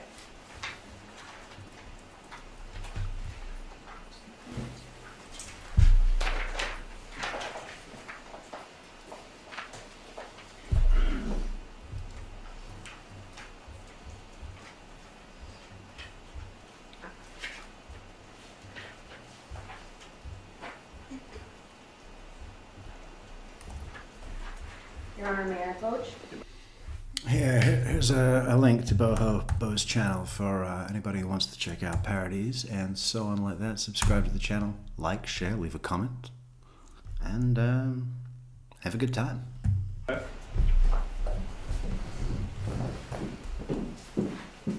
Ms. Magbanua, I'm showing you what has been pre-marked as a defense exhibit number 22. Do you recognize that photograph? Yes, ma'am. Who is that? Me? Okay. Do you remember when, around what time that picture was taken? Not the specific time, but it seems accurate. And what's the On date? the time stamp. Make sure you speak to the microphone near you. When you're looking down, it's hard to hear you. It's on 4/7/2015. Do you know where you are in that photograph? Yes, I was in Fate nightclub. All right. And it's a fair and accurate representation of what you looked like when you were working at the club? Yes, ma'am. Okay. Your Honor, at this time I'd move defense exhibit 22 into evidence. Any objection? No objection. No objection. Be admitted.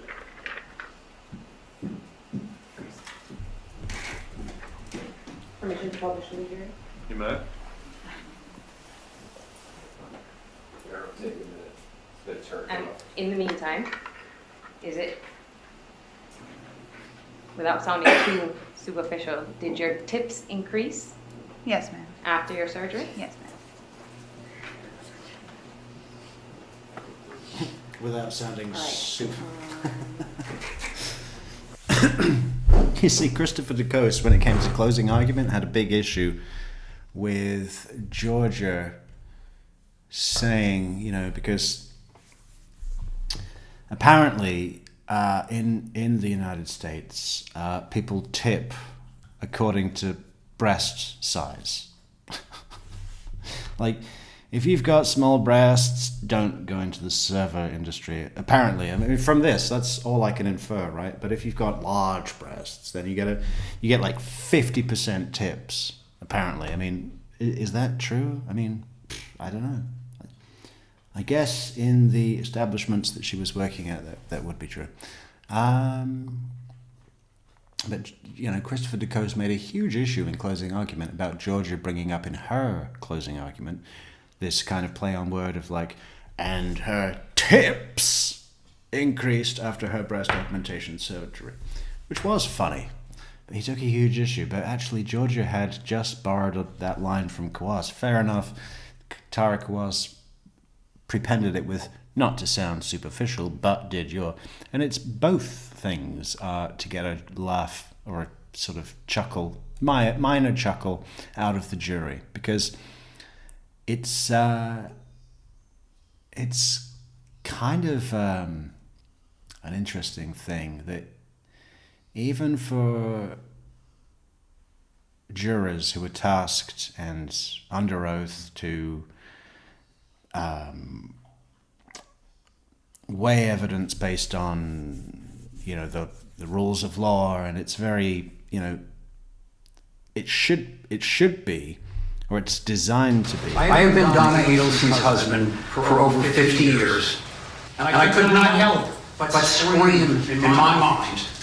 Donna has always been a one-sided wife who told outright lies. You're sending an innocent woman to prison. Thank you, Judge, and jury, for allowing me to speak.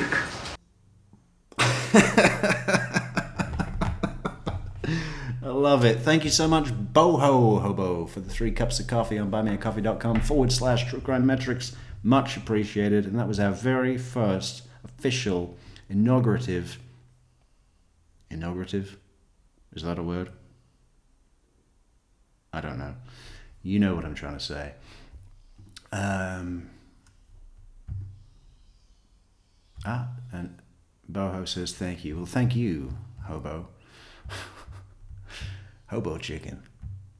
We've got to get that Chief Mac recipe for hobo chicken someday. It's 1 part chicken, 3 parts spice. No. What were we saying just a moment ago? The task of the jury is to judge and weigh evidence based on the rules of law, and it's designed to be and instructed to be a completely emotionless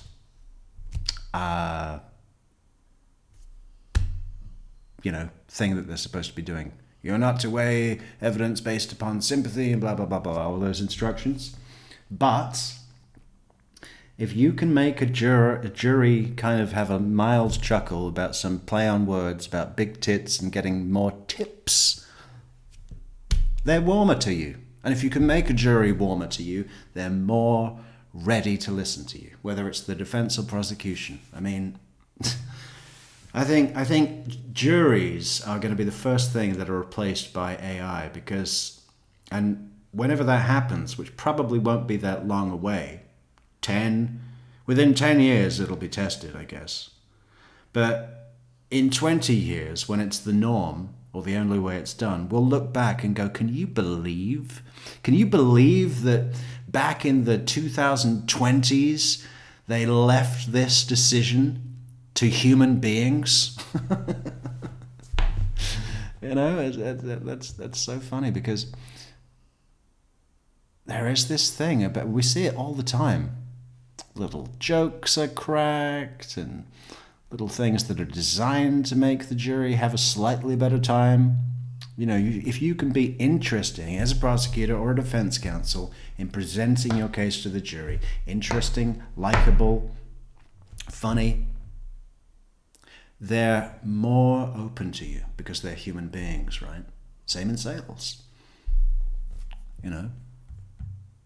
No one can sell anything if they have zero personality, aren't funny, and aren't liked by the people they're trying to sell to, right?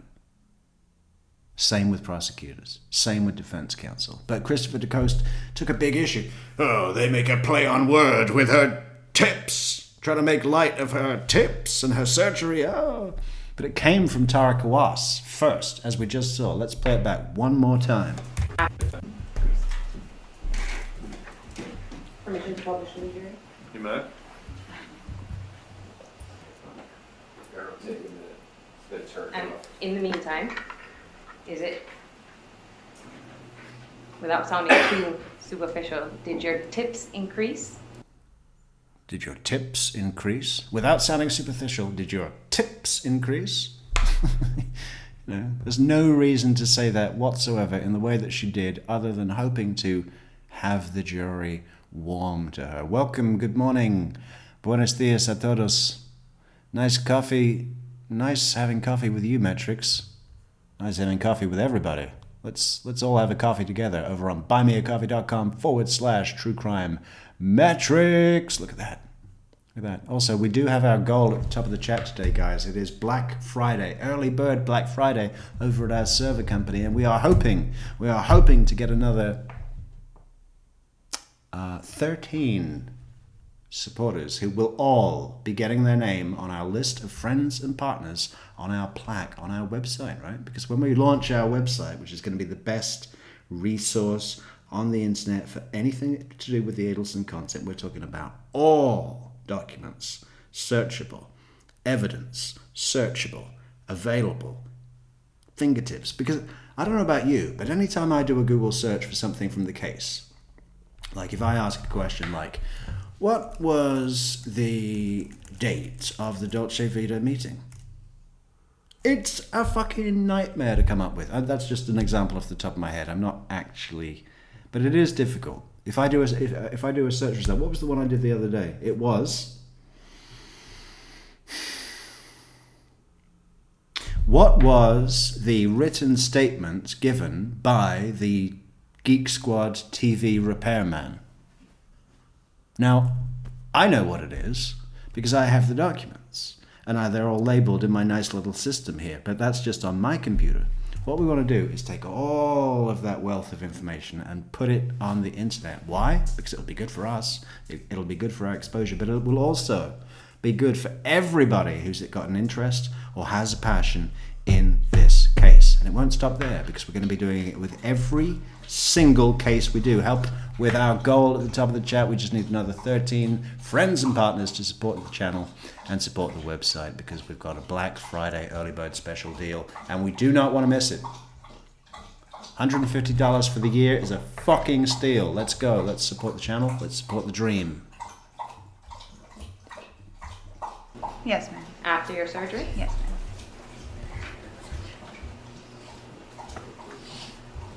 All right.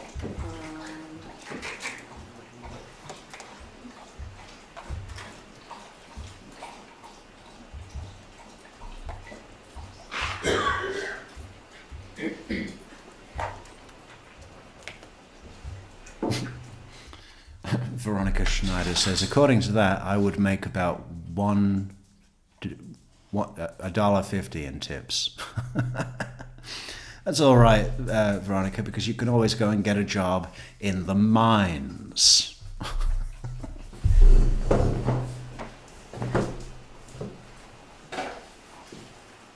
And in the meantime, around January of 2015, was Mr. Garcia in an accident? January 2015? Yes, ma'am. What kind of accident was he in? A motorcycle accident? Was he in that accident with anybody else? Yes. Who was he in the accident with? To that girl. Shrimp. Shrimp. Okay. Uh-huh. And at this time, I'll publish the photograph. Oh.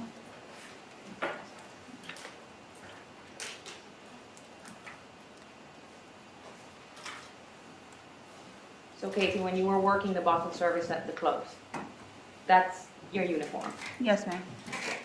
And How many hours would you work at night?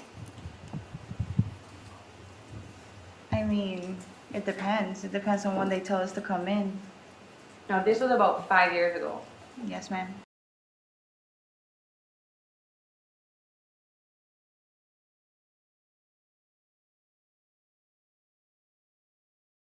Yeah, as few as possible. To be honest, I would hope that they wouldn't call me at all and that I could just stay at home with the kids and Sigfredo would just go and steal a car or something. Okay. You look a lot different now. Yes, ma'am. Okay, why? I've been incarcerated.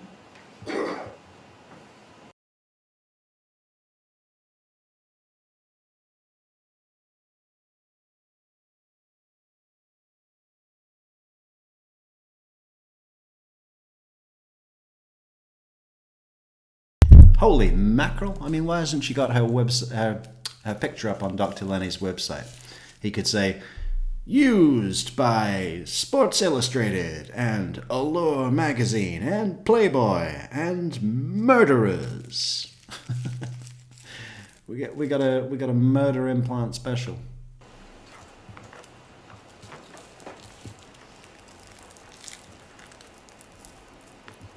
What is that right there? For the record, I'm pointing at a red thing in the photograph. Hey look, Boho's got it right. See, Boho says, I can't believe you just said that, Metrix. I've been wondering about using AI for a jury. Get this, I mean, all the jury selection process. Do I believe that AI is going to be a net benefit for humanity? Probably not. I'm pretty skeptical about anything that has to do with fucking large companies making money. But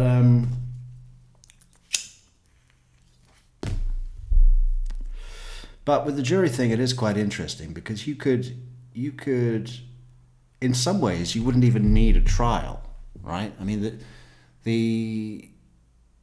I mean, maybe that's taking it too far, but just imagine that instead of the jury selection process where you have to say, have you heard of this case? Have you formed an opinion about this case? Have you read anything in the media about this case? And, then there's your whole thing like the Josh Dubins of the world that are going to come in and say, do you hate dentists? Who hates going to the dentist? Show of hands. Show of hands. Who hates dentists? That was what he did, literally. That was his question to decide if potential members in the jury pool were biased. Who hates going to the dentist? My son's 13 years old. He hates going to the dentist. If you hate going to the dentist, raise your hand. How much did he charge for that? $1 million. Anyway, you could do away with all of that. You could just select an AI jury, feed them the information from the discovery, from both the prosecution and then the defense's response, and it would spit out a verdict based on the exact following of the jury instructions. It'd be interesting to see, because the jury instructions in the 2019 trial of Katie Magbanua and Sigfredo Garcia, the fact that Katie got a mistrial was surely based on one of the members of the jury not following the instructions as read to them by the judge, right? You are not to make a decision. I can't remember, I don't know if it's ever been confirmed, whether it was due to a jury member not being able to square themselves with sending both parents of two children away to prison forever, or whether it was someone with purple hair who hated the government and wanted to fight the system. I've heard both of those. I don't know which one is true, or maybe both are true, but, with AI, a program, you could just program all of that out of it, right? It's interesting. I would be interested to see, at some point in time, a date will be declared as the first criminal trial of a human being where the jury was artificial intelligence. It'll be like those dates in time of the first man in space, or the first person manned aircraft flight across the Atlantic. I mean, that was a huge thing, right? But now our points in time and history markers will be not man in space and man across the Atlantic, but machine doing a jury. You know, go 100 years into the future, and we'll probably have what's his name? Fucking Isaac Asimov coming up, putting a robot on trial. You know, the first robot jury to decide guilt or innocence of another robot. That's like the separator, so like when our clients come into the club. Going to VIP? Yes, ma'am.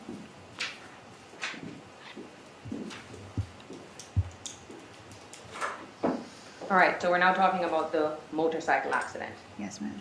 To your knowledge, was this a pretty serious motorcycle accident? Yes, ma'am. Was he severely injured? Yes, ma'am. And by he, I mean Mr. Garcia. Yes. Do you know if Miss Carmona, aka Shrimp, was she seriously injured too? I believe so. How did you find out that he had been in this car accident? Well, thank you, Madeleine. She was pregnant or just had a baby and couldn't handle sending both parents away. Okay. So she was swayed by sympathy, which is in direct violation of a jury instruction. So you see what I'm saying? And I agree with you, Brian, that AI is way too stupid to be a jury. But, I mean, you know, Moore's law tells us that the exponential growth of technology times itself by 2 each year, right? So, and that's something that is accepted within the community of technological developments, the highest authorities. It's not a speculative theory. It's based on Alan Turing's thing or something, you know. Some old school computer guy said Moore's law is exponential growth to be expected by technology timesing itself by 2 each year. So if we do the calculation quickly of how long it would take for AI to get up to speed, even though in my heart I would be fundamentally anti-artificial intelligence of anything, you know, I think it takes a lot away from the wonders of artistic nuance, you know. It's nice that human beings can do amazing things, and, well, some human beings can do amazing things. Look at Aretha Franklin. Do you want to take anything away from Aretha Franklin? Of course not. You know, it would not be the same. Soul is not something, you know, can that be created by AI ever in a genuine way? Billie Holiday, Etta James. Are we going to have anything comes close to that? Like if you look at Billie Holiday when she's singing Strange Fruit, or if you look at Nina Simone when she's singing Born Under a Bad Sign, you know, is it possible that we can have artificial intelligence sing Born Under a Bad Sign better than Nina Simone? Because I don't think so. I really don't. Actually, I think Rivera called me and told me that he was in a car accident. I mean, not car accident, a motorcycle accident. Do you remember where you were when you got that message? I was in Disney With who? with the kids. And do you remember what your reaction was to Mr. Rivera when he told you that Mr. Garcia had been in a terrible car accident? Yeah, I was, you know, like I was worried. I said, is he okay? And they said, yeah, he's okay, but he's like badly hurt. But at that time, I was kind of, like I was not doing well with him. And did Mr. Rivera tell you who he was on the bike with? Yes, Did that have something to do with yes, how you felt about it? yes. Did Mr. Garcia, to your knowledge, receive any money as a settlement from that accident? Yes, I believe so. Do you know how much money he received? Not to the top of my head. But it's fair to say definitely you and Mr. Garcia are not back together in January of 2015, which is No. when the bike accident happened. No. Okay. Let's talk about the Lexus. Okay. How did you come into possession of the Lexus? How did I come into possession of it? How'd you get it? Like, well, Yes, I agree, Mrs. D. I actually don't think it would be that hard. The way that legislature and laws are written into the laws are written into the legislature, it is actually quite well. Obviously, there's some interpretation to be had, right? It's doing its utmost to make it absolutely clear in a if this then that instruction, right? I mean, you input information. If it's this, that means this. If it, it goes back to some of the earliest methodologies of computing before it was even an electronic situation. You know, you ever seen those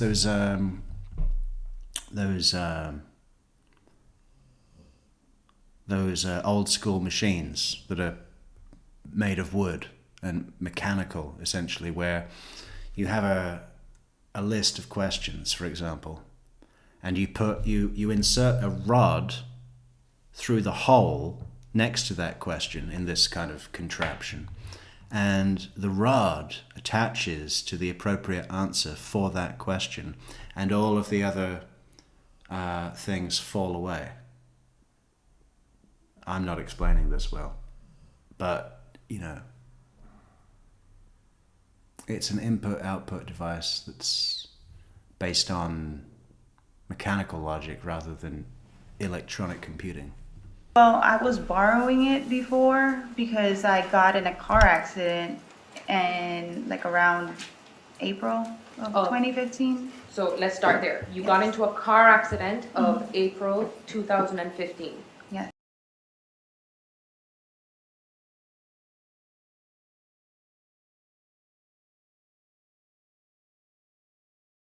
Goddamn mute button.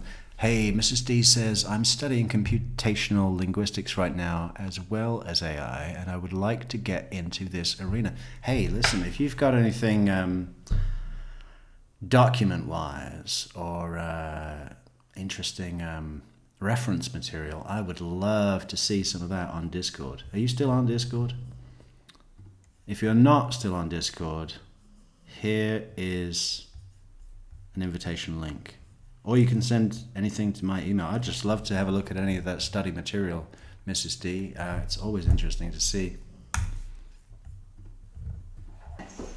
Were you driving? Yes. What car were you driving? My Mazda, What color was it? white. Was it an SUV? Yes. Okay. And did you have any access to any other vehicles? No, ma'am. And around April of 2015, with this car accident, do you remember if you and Mr. Garcia were still in a relationship? Or were you still broken up? On April 2015? Yeah. Yeah. Hey, thank you so much, Miss Myers, for that very kind contribution on PayPal. That is excellent, Miss Myers. If anyone would like to support us on PayPal along with Miss Myers, here is a link. Also our goal at the top of the chat, and coffees. Coffees are great. Everybody loves coffee. I've had about, well, how much would it be? I'm trying to think in fluid ounces for all you crazy Americans, but let's say 36 ounces of straight black this morning. Can you tell? Can you hear it? We weren't together at that time. Not together, okay. So, the car, is it total? The My Mazda? car? Yeah. I got rear-ended, so it was pretty damaged. And Did you ask to borrow the Lexus, or did Charlie Adelson offer for you to borrow the Lexus? No, I asked him. You asked him to borrow it? I believe so. Okay. And let's talk about this vehicle, okay? Was it well kept, Yes. clean, Yes. and, but it had a lot of miles on it? Yes. All right. So you were driving it for how long when he lent it to you in early 2015? Did you ever give it back to him? I think I did. When did you pay for the Lexus? I don't remember the exact date. Did you see the title transfer? Yes. Okay. Would the date, did you pay for it around the time that you changed the registration, or you paid for it at a different time? I don't remember. Okay. Do you know how you paid for it? Yes. How did you pay for it? Cash? Okay. Is the amount that's reflected on the DMV registration, is that an accurate amount that you paid for it? Yes. So you did pay $1,700 for it? Yes. It was below value. Yes. Was Mr. Adelson doing you a favor? Yes. Did you and Sigfredo get back together in 2015? Yes. When? I think it was in May, the Pacquiao fight. And why does the Pacquiao fight stand out as a significant date for you? Because that was the day that like we hung out that night, and that's a significant date for me to know that when we officially got back together. Now, between July of 2014 to almost a year later, was Mr. Garcia still actively pursuing a relationship with you? From 2015 to, Between July of 2014, when Charlie started fading away in the background, okay, until you get back together with Sigfredo in 2015, was Mr. Garcia actively pursuing you in Yeah. terms of trying to get back together with you? yes ma'am. Did it make it easier because Mr. Adelson was now out of the picture? Oh yes. Did you and Charlie Adelson continuously talk up until Mr. Garcia was arrested? Yes ma'am. So from 2013 until Mr. Garcia's arrest in 2016, you continued a relationship, a friendship with Yes, Mr. ma'am. Adelson. So if we looked at your phone records, there would be a constant communication with you and Mr. Adelson. Yes ma'am. Also constant communication with Mr. Garcia. Yes ma'am. Did you tell Mr. Garcia after May of 2015 that you were still talking to Mr. Adelson? No. Did you ever tell Mr. Garcia that you were working for Mr. Adelson? No. Why? You'd be very angry. You kept that from him. Yes ma'am. Was there a time when you began working for Jerome Obed? Yes ma'am. Who is Jerome Obed? Well, he used to be Charlie's roommate, I guess, in his house. The house that has been discussed throughout the course of this trial? Yes ma'am. The house that's in Fort Lauderdale? Yes ma'am. In Whale Harbor. Whale Harbor Drive or something like that, right? So Jerome Obed used to live in that house with Mr. Adelson? Yes ma'am. All right. How often would you be at Mr. Adelson's house when you guys were dating? Did you ever sleep over? Yes ma'am. Do you remember there being a safe in his house? Yes ma'am. Okay. Was it a big safe or a little safe? I think it was big. Like, and you saw my hands. I kind of went up to my height, and I'm 5'4" plus heels, and I went down here. So about my height, like, Yes ma'am. okay. So that's a big safe. Yes ma'am. Did you ever see what was inside of the safe? No ma'am. Did Mr. Adelson ever take or count money in your presence? No ma'am. Like stacks of hundreds? No ma'am. All right. Now, when you were working for Mr. Obed, was he still a roommate of Mr. Adelson's? Not quite sure. Okay. What did he do for a living? Dr. Mr. Obed? Dr. Obed. He's a dermatologist. And what did you do for him in his office? Same thing, office, the front desk, office work, clerical, answering phones, faxing. Did Charlie Adelson assist you in obtaining this employment? Yeah, I believe he lost his employee, or his employee was gonna move to another job, so he needed somebody in the front, so he's like, why don't you hire Katie? Okay. Did Mr. Obed agree to pay you under the table? We had some type of agreement, yes. Okay. But were you getting paid legitimately some, but Yes. also getting extra under the table? Yes, ma'am. Why was he doing that for you?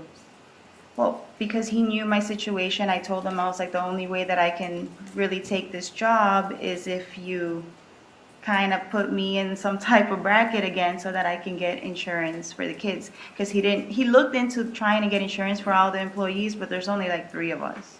Okay. So it was gonna be very high, I guess. All right. And then how long did you work for Dr. Obed?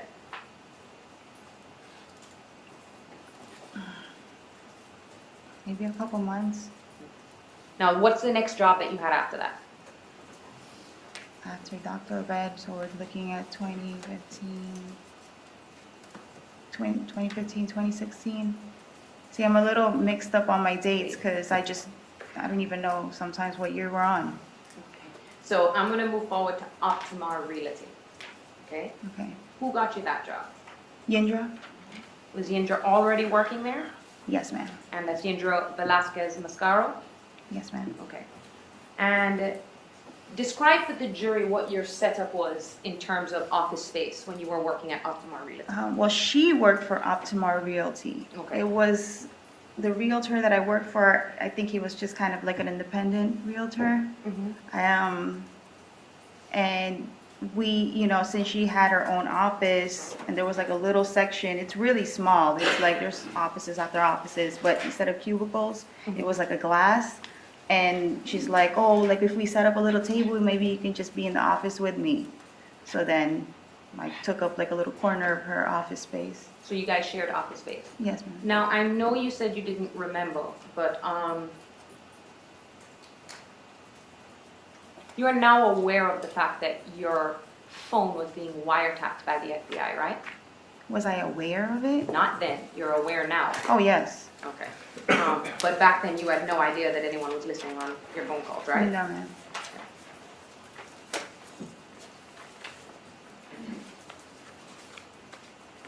If I played you a phone call of you from April 14th of 2016, would that refresh your recollection as to when you began work with Optimar Realty? Yes, ma'am. Does that sound about right for 14?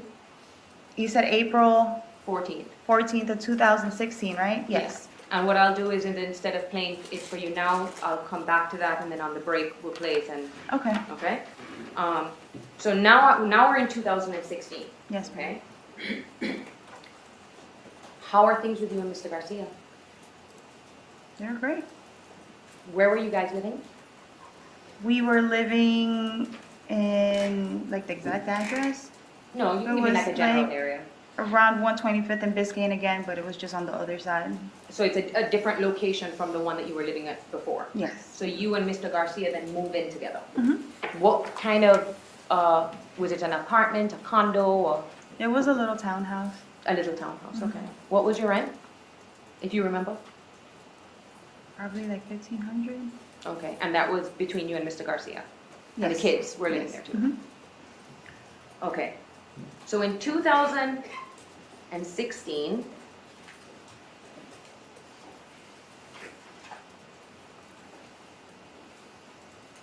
you now realize around April, something weird happened with Mr. Adelson. Yes. Okay. Now, up until this incident of someone approaching him and threatening his mother on the street, or not him, threatening his mother on the street, you guys were still in constant communication, right? Yes, ma'am. Okay. And the wiretaps reflect that. Yes, ma'am. You've listened to all the wiretaps in this case. Oh, that's a question, yes. I Have you think listened so. to all the, yeah, the ones I provided to you? Yes, ma'am. Okay. And what we heard in court is not all of the wiretaps. Yes, ma'am. Bless you.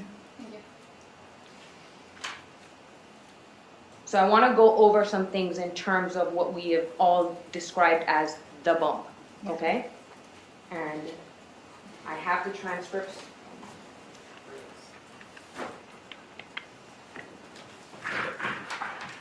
If we need to refresh your recollection, okay? You were sitting in court and you heard these phone calls being played, right? But it wasn't the first time you heard them. No, ma'am. Okay. Okay. So now I want to reference you to the first call, and since you were a party to this conversation, you'll be able to help explain to the jury from what you remember what was going on, okay? So I'm going to reference call 1392, which was on April 19th of 2016, okay? This is apparently the first phone call to you from Mr. Adelson. Okay. All right. This is the first time that he has informed you that someone approached his mother on the street. Okay? You remember that, right? Yes. Did you hear yourself on the recording when you Yes, said ma'am. what? Mm-hmm. Can you describe to the jury why you answered him that way? Yeah, I was confused. Did you have any idea or know what was going on? No, ma'am. Okay. And Mr. Adelson told you that someone walked up to his mom and referenced an ex-girlfriend. Yes, ma'am. Okay. Didn't Mr. Adelson explain to you why he was calling you Did he explain to me why he was on that calling call? me? Like, did he say to you, you're my last ex-girlfriend, this is the reason I'm calling you? Yeah. What was your concern at this point in terms of what Charlie Adelson was telling you? Did you have any concern that someone was saying your name? Yeah. Like, why are they mentioning my name? But at this point, you don't even know if it's really you. Yes. Because he said ex-girlfriend. Okay. You even asked him, who said I did anything wrong, right?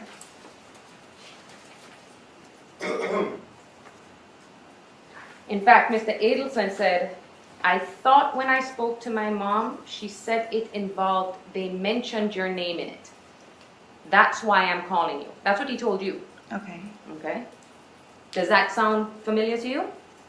Yes. All right. Did you have any idea what was going on at that point? No. All right.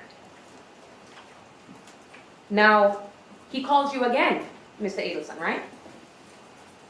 And he actually tells you in that phone call, which is the day before you meet with him at Dolce Vita. You remember that, right? Yes. Okay. He references in that call, which is call number 1394, that there was something about an exchange of a paper Okay. and that he was going to show it to you Okay. when he saw you the next day. You remember that? Yes. Okay. And he said, you're my best friend. I'll show you what it is, right? Yes, ma'am. Sustained. Classic leading. That's why I love cross-examinations so much more, is because you can lead. And that makes it more fun. What happened the very next day? When we met up in Dolce Vita? Mhm. What do you mean, like, what happened? Like, we went to Dolce Vita and he was just, like, talking. Okay, so let's talk about Dolce Vita. Were you aware at that time that he had already met with his mother? I don't know. I don't remember. When you sat down with him at Dolce Vita, Mm-hmm. did he show you a paper with Dan Markel's face on it? No, ma'am. Did you see any paper with a phone number on it? No, ma'am. Anything with any numbers on it? No, ma'am. He didn't show me any paper. He didn't show you any paper?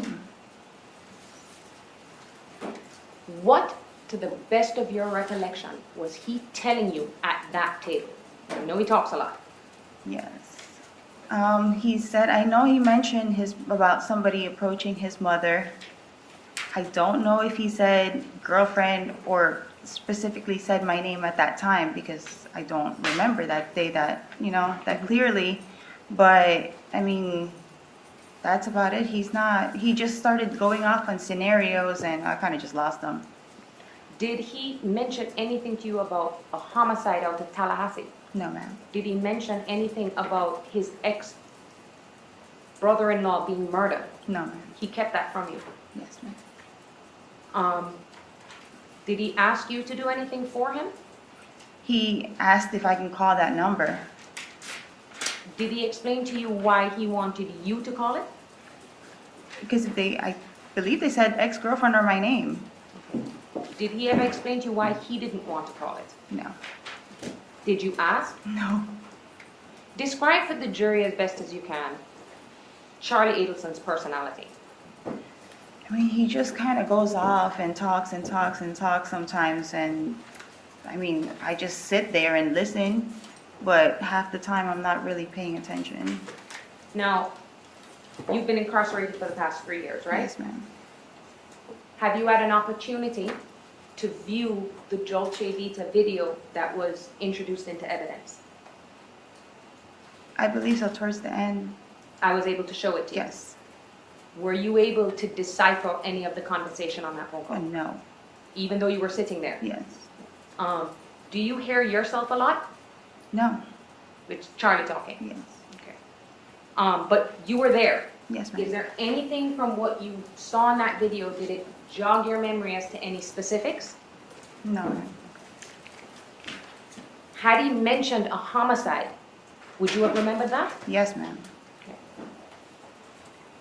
After you leave Dolce Vita, did you call Mr. Garcia? I don't believe so. Did you text Mr. Garcia? No. The best way for us to know if that happened would be if we had your records. Yeah, if I looked at my phone records. Okay. Now, you don't speak to Mr. Garcia until, or see him until when? After getting this information from Mr. Adelson? Yes. When is the next time do you think you speak or see Mr. Garcia? Because you guys are living together. We live together, yeah, so probably when I got home. All right. Do you remember if you specifically told Mr. Garcia at that time who was being threatened? Who was being threatened? I don't think I specifically said who it was. Is it It just- possible that you did?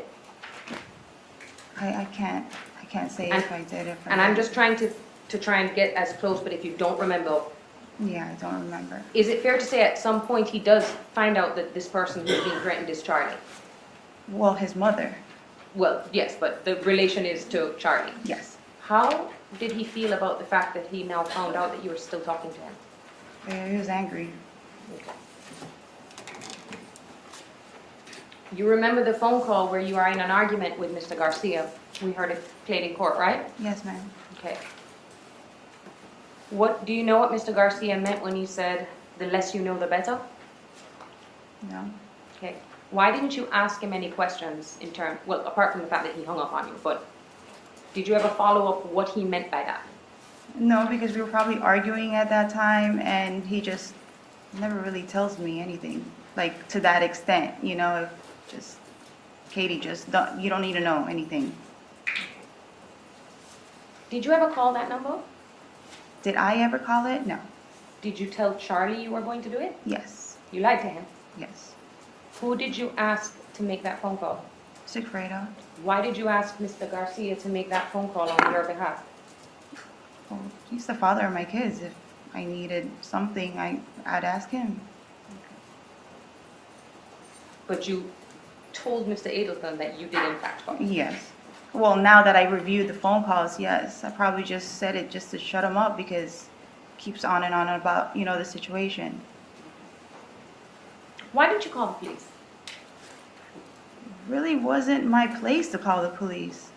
What do you mean I by know I heard myself saying it because at that time I was already frustrated at the situation. But for me to, like, what am I gonna call the police and say, I have a friend that's getting threatened? I have a friend's mom that's getting threatened and might have said my name. They're gonna think I'm crazy. So you never.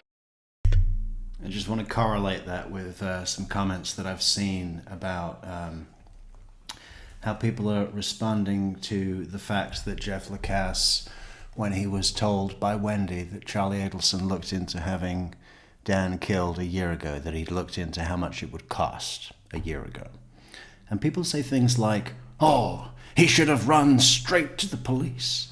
I can't believe he didn't go to the cops, you know, as if he's done something wrong, you know, or negligent. And I just want to say to the people that think along those lines, what do you imagine that the police would have done? You know, I mean, just walk me through it. Jeff Lacasse goes to the police and says, hey, listen, I was having an argument with my girlfriend and she said something that her brother had looked into having someone killed a year ago. Or looked into how much it would cost. What do you think they're going to do? Fucking call a SWAT team and bust into Charlie Adelson's house and say, did you make an inquiry 12 months ago about how much it would cost? Nothing would have happened. You know. And Jeff Lacasse went to friends and colleagues and said, hey, she said this weird thing. Wendi said another weird thing. That's another thing that we have to take into account, is that by Jeff's testimony, he says that Wendi would blurt out crazy shit all the time and then move on. I mean, it's just another crazy thing Wendi says. I mean, I totally understand that. But the people that Jeff Lacasse confided in, his friends and colleagues, who said, hey, Wendi said another strange thing, not one of them said, oh, go straight to the police. People were like, oh, gosh, she's saying another weird thing. It's like, that's part of Wendi's camouflage, right? To be so all over the place that it's almost impossible to pin down anything that's tangible. I don't think Jeff Lacasse did a wrong thing. Even in his in the unredacted interview with General Isom, he says, oh, I kind of beat myself up about that fact, but what am I going to do? Go to you and say my girlfriend said something crazy? And, you know, General Isom says, oh, you know, I don't remember the quote, but he essentially assures him that he did nothing wrong and that it wouldn't have made any difference anyway. I mean, there's an argument to say if he had have made a statement to police pre-murder and then a murder happened, the police would have been aware that Jeff had made a statement about this inquiry that Charlie had made. But how would that be any different than Jeff coming straight back from Tennessee, not even going home, going for an interview with the police and saying, I straight away thought of Charlie Adelson because of this, because of my time with him, because of this thing Wendi said. He was already, there's no, you know, and aside from that fact, Wendi mentioned his name. I mean, it really would not have changed anything. So I get confused when I read people's comments that are like, oh, I can't believe he didn't go to the police. I'd have been running to the police. You know, think it through a little more and think, how would the police have responded? I mean, Jeff said something in one of his interviews such as, oh, you guys would have thought I was crazy, or you'd have laughed me out of the building, or something like that. And that's probably absolutely true. You know, maybe not laughed him out of the building, but it would have been brushed aside. A retroactive, 12-month retroactive, not retroactive, what's the word? You know what I'm saying? In the past, some event happened in the past. They're not going to go and speak to Charlie. They're not going to tap his phone. They're not going to do anything. They would not have done anything. The cops are so busy with real, imminent crimes. There was no suggestion in Wendi's statement to Jeff that he looked into it a year ago, but now it's on again. There was no suggestion that there was a continued, relevant, present-day threat to Dan Markel's life. If there had have been, I believe Jeff would have gone to the police, as he should have done, but there wasn't. So that's my opinion on that. Never do call the police. No. Now, we hear on a phone call, a very long phone call, and you were... Boho Hobo says, I had a 10-year relationship with a narcissist like Charlie. He used to ramble forever about things, usually the same topic over and over. I never knew the topic because I learned to tune his ass out.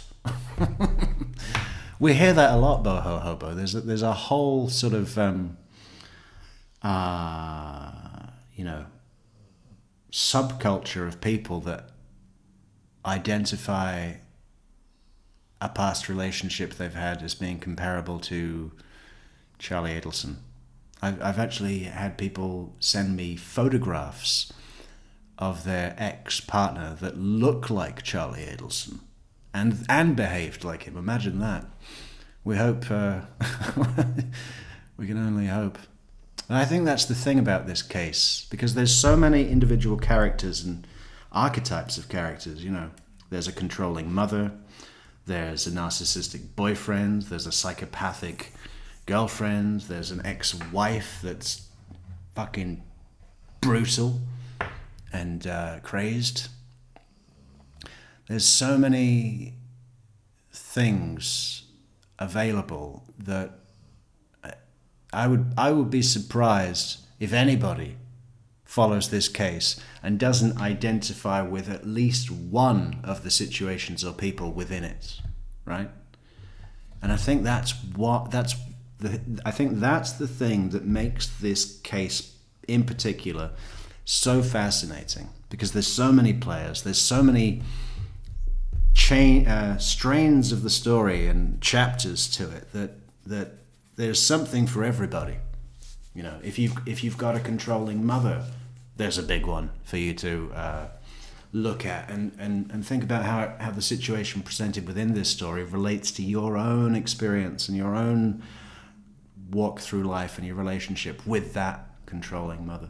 If they're, or whichever of the many characters it is, I think that's why, because in another case, if we took a case such as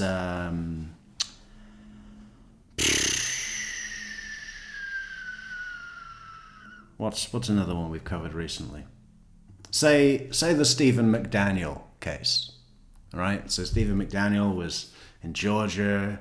He was kind of a loner, and he was infatuated with his next door neighbor, Lauren Giddings, to the point where he would, stalk her and film her, and then eventually broke into her house and strangled her to death, and then chopped her up and disposed of her in trash cans. I mean, with a case like that, which is still fascinating, there's less available for anybody to follow and identify with some experience they've had in their own walk through life, right? But with this case, the Adelson case, the Markel case, there's so much that it's very attracted to a much wider pool of people, I think, and that's why I think it's so good. And plus the discovery. I mean, the wiretaps, and there's so much that we've got that's available to us that we can walk through at our own pace without just hearing from the prosecution or just hearing from a much smaller collection of witnesses and stuff like that. Yeah. Sounded very frustrated. Yes, ma'am. You were using a lot of bad language I with know. Charlie. Why were you frustrated with him? Well, first off, that phone call is very embarrassing. Oh. I didn't even know that I could say that many bad words in a 23-minute span, but... Is it weird to listen to yourself? Fucking A, bro.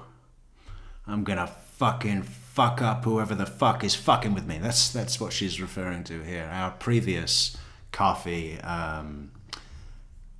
sound notification alert. Should we play our new one more time for anyone just joining us? I love it. We've cut up the Harvey Adelson statement to make this.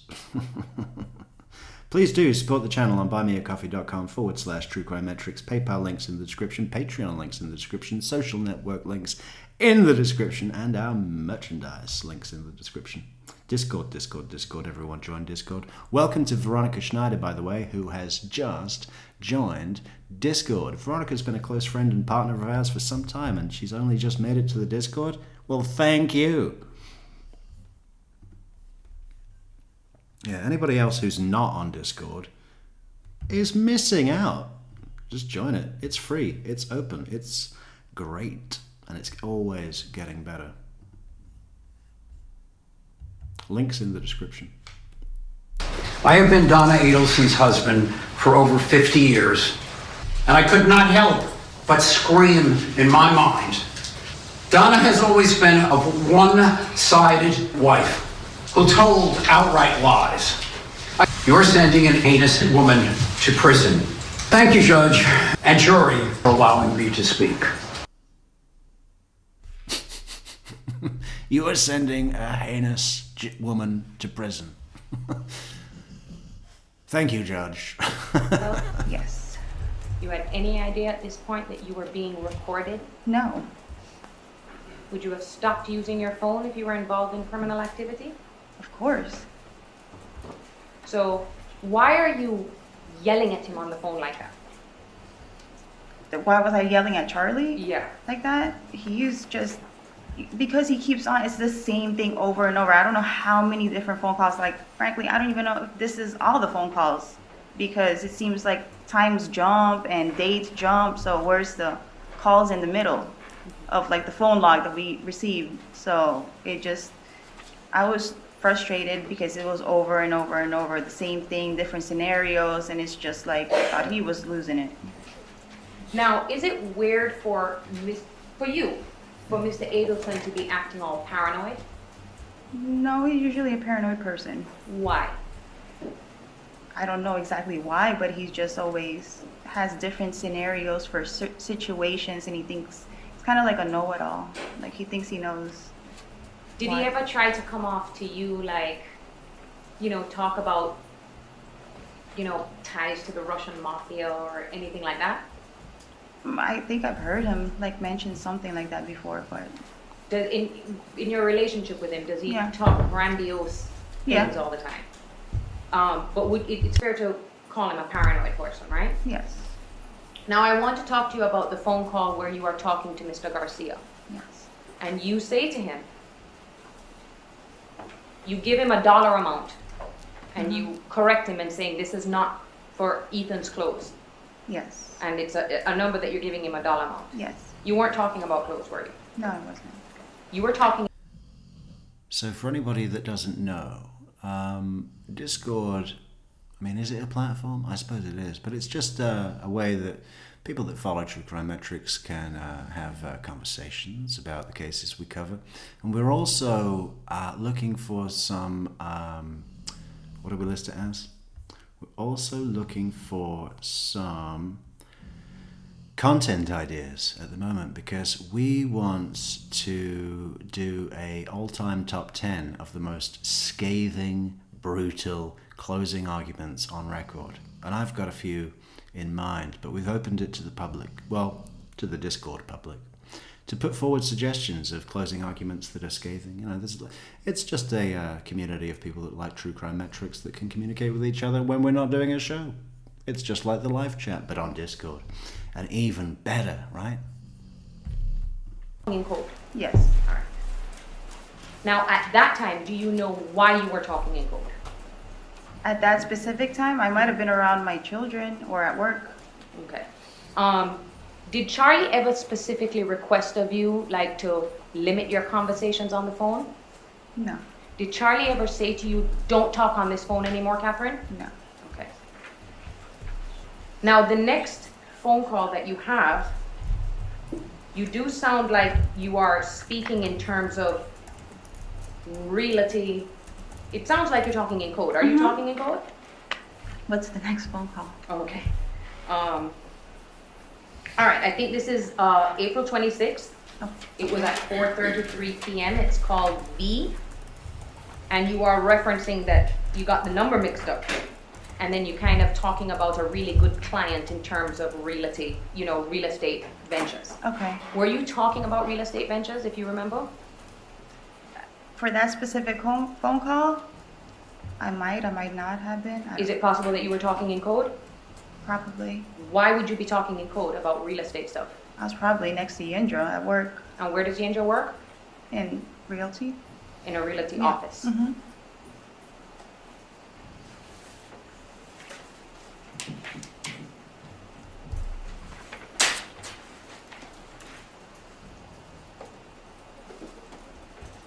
You also remember call Z, correct? Which is April 24th of 2016, that talking about flushing the problem. Do you remember that one? I think so. Who initially answered the phone? Yendra. Yindra. Yes. And that's why Charlie was saying, I thought I was talking to you. Yes. All right. Kind of do sound alike on the phone now that I hear. You never thought you sounded alike before? No. Now, when you say he was referencing you want the problem flushed, was that in anything directly related to what was going on, or he was just saying that? Objection, speculation. It's the same. You have no idea what he was talking about. No idea what he's talking about. Is that something that was very common when you're talking to Charlie Adelson? Yes. You also remember a phone call where he starts saying things like, Tuto, Taco, but he said Tuto's name. Remember that? Yes. Do you remember that it's almost like he was saying I was with Taco up in Broward, and he told me everything. didn't know Tuto's name? Yeah. Remember? Objection, leading. Do you remember that? Yes, ma'am. He knew who Tuto was, didn't he? Yes, ma'am. Objection, leading. Did he know? Let's not lead your own witness, please. Did you know? Did he know who? Mrs. D says a content idea might be an analysis of Dan's papers. You mean his academic material? Perhaps. I mean, I know that he was discussing affirmative action a lot, right? Is that correct? I'm not overly familiar with his academic papers, but I am familiar with his incredible writing style. Very effective. And there's some great excerpts from his correspondences with Wendi that are shown several times in Donna's trial on Georgia Cappleman's PowerPoint slides.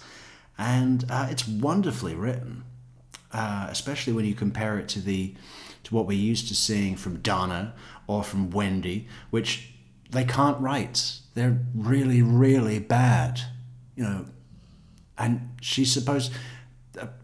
Donna Adelson's supposed to be a fucking teacher, and Wendi is supposed to be this, scholarship swilling, Brandeis University, Cambridge, or academic, legal professional, and it's just incredible to me the atrociousness of her shit writing, especially in the light when we compare it to that of Dan Markel, which is absolutely brilliant. I'm going to have to dig out. I can't remember which witness it was. I think it may have been one of the two lawyers that were speaking during Donna's case in chief. I've got to go through those guys again soon because that was a nightmare, wasn't it? Yeah, fantastic stuff. So I want to go through the entire divorce filing primarily is what I'm interested in. But again, Mrs. D, if you have any reference material to Dan's academic papers, I would love to see them. Discord, email, you know what to do. Who Tuto was? Yes, ma'am. How do you know that? I said his name Okay. to him. Did you find that strange that he was saying that to you on the phone? Yes.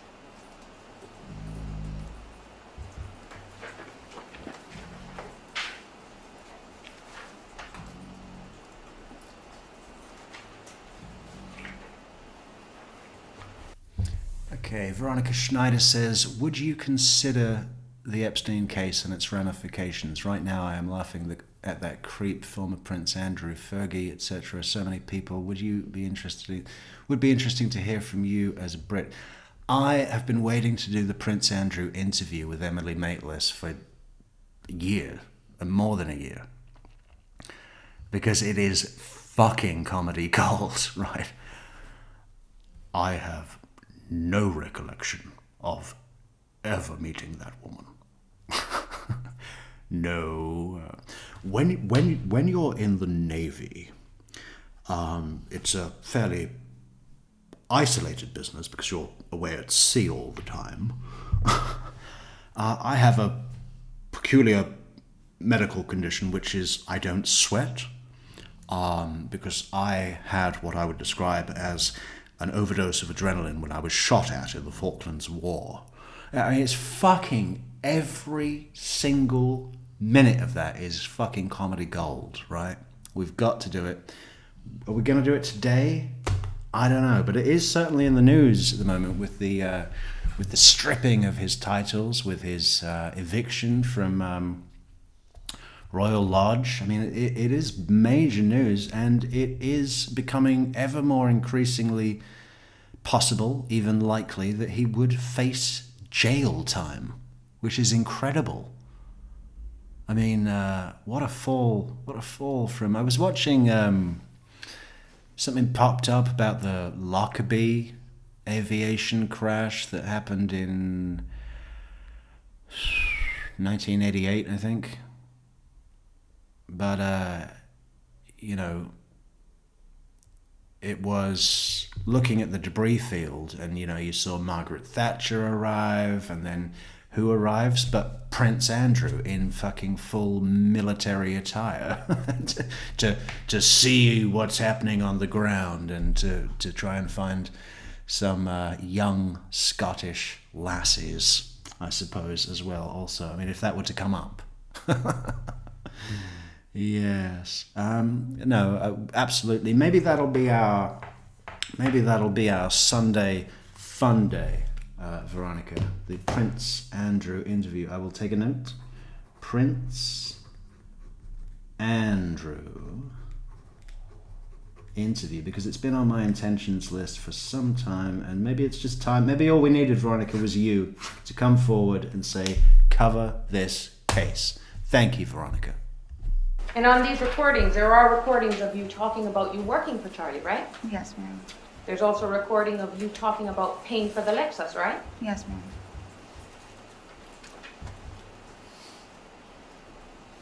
Then we also heard a phone call.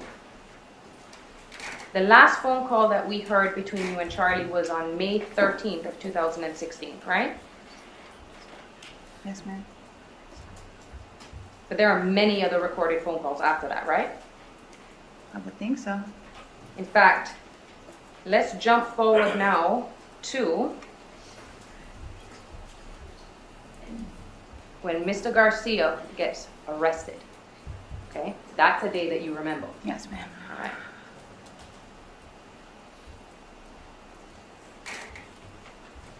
How did you find out that Mr. Garcia was arrested? How did I find out? See you later, Michelle. Have a great day, babe. How did I find out that day? I You was need to looking. keep your voice up, please. I was. Boho Hobo. You know, I've got the book right here, and I think as soon as we finish this stream, it's going to be dark in about 20 minutes. So maybe I have to end it early and take the dog to the park. But I think when I get back, I'm going to start reading the This Is Our Story by Wendi Adelson. I think we may do... How should we do it?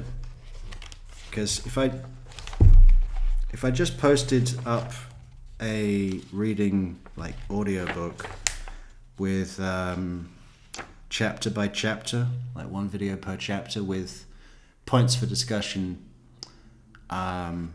after. I don't think we're going to do it as a live, but I'll put that out into one big playlist. But I don't know, I mean, some of the chapters are just 3 pages long,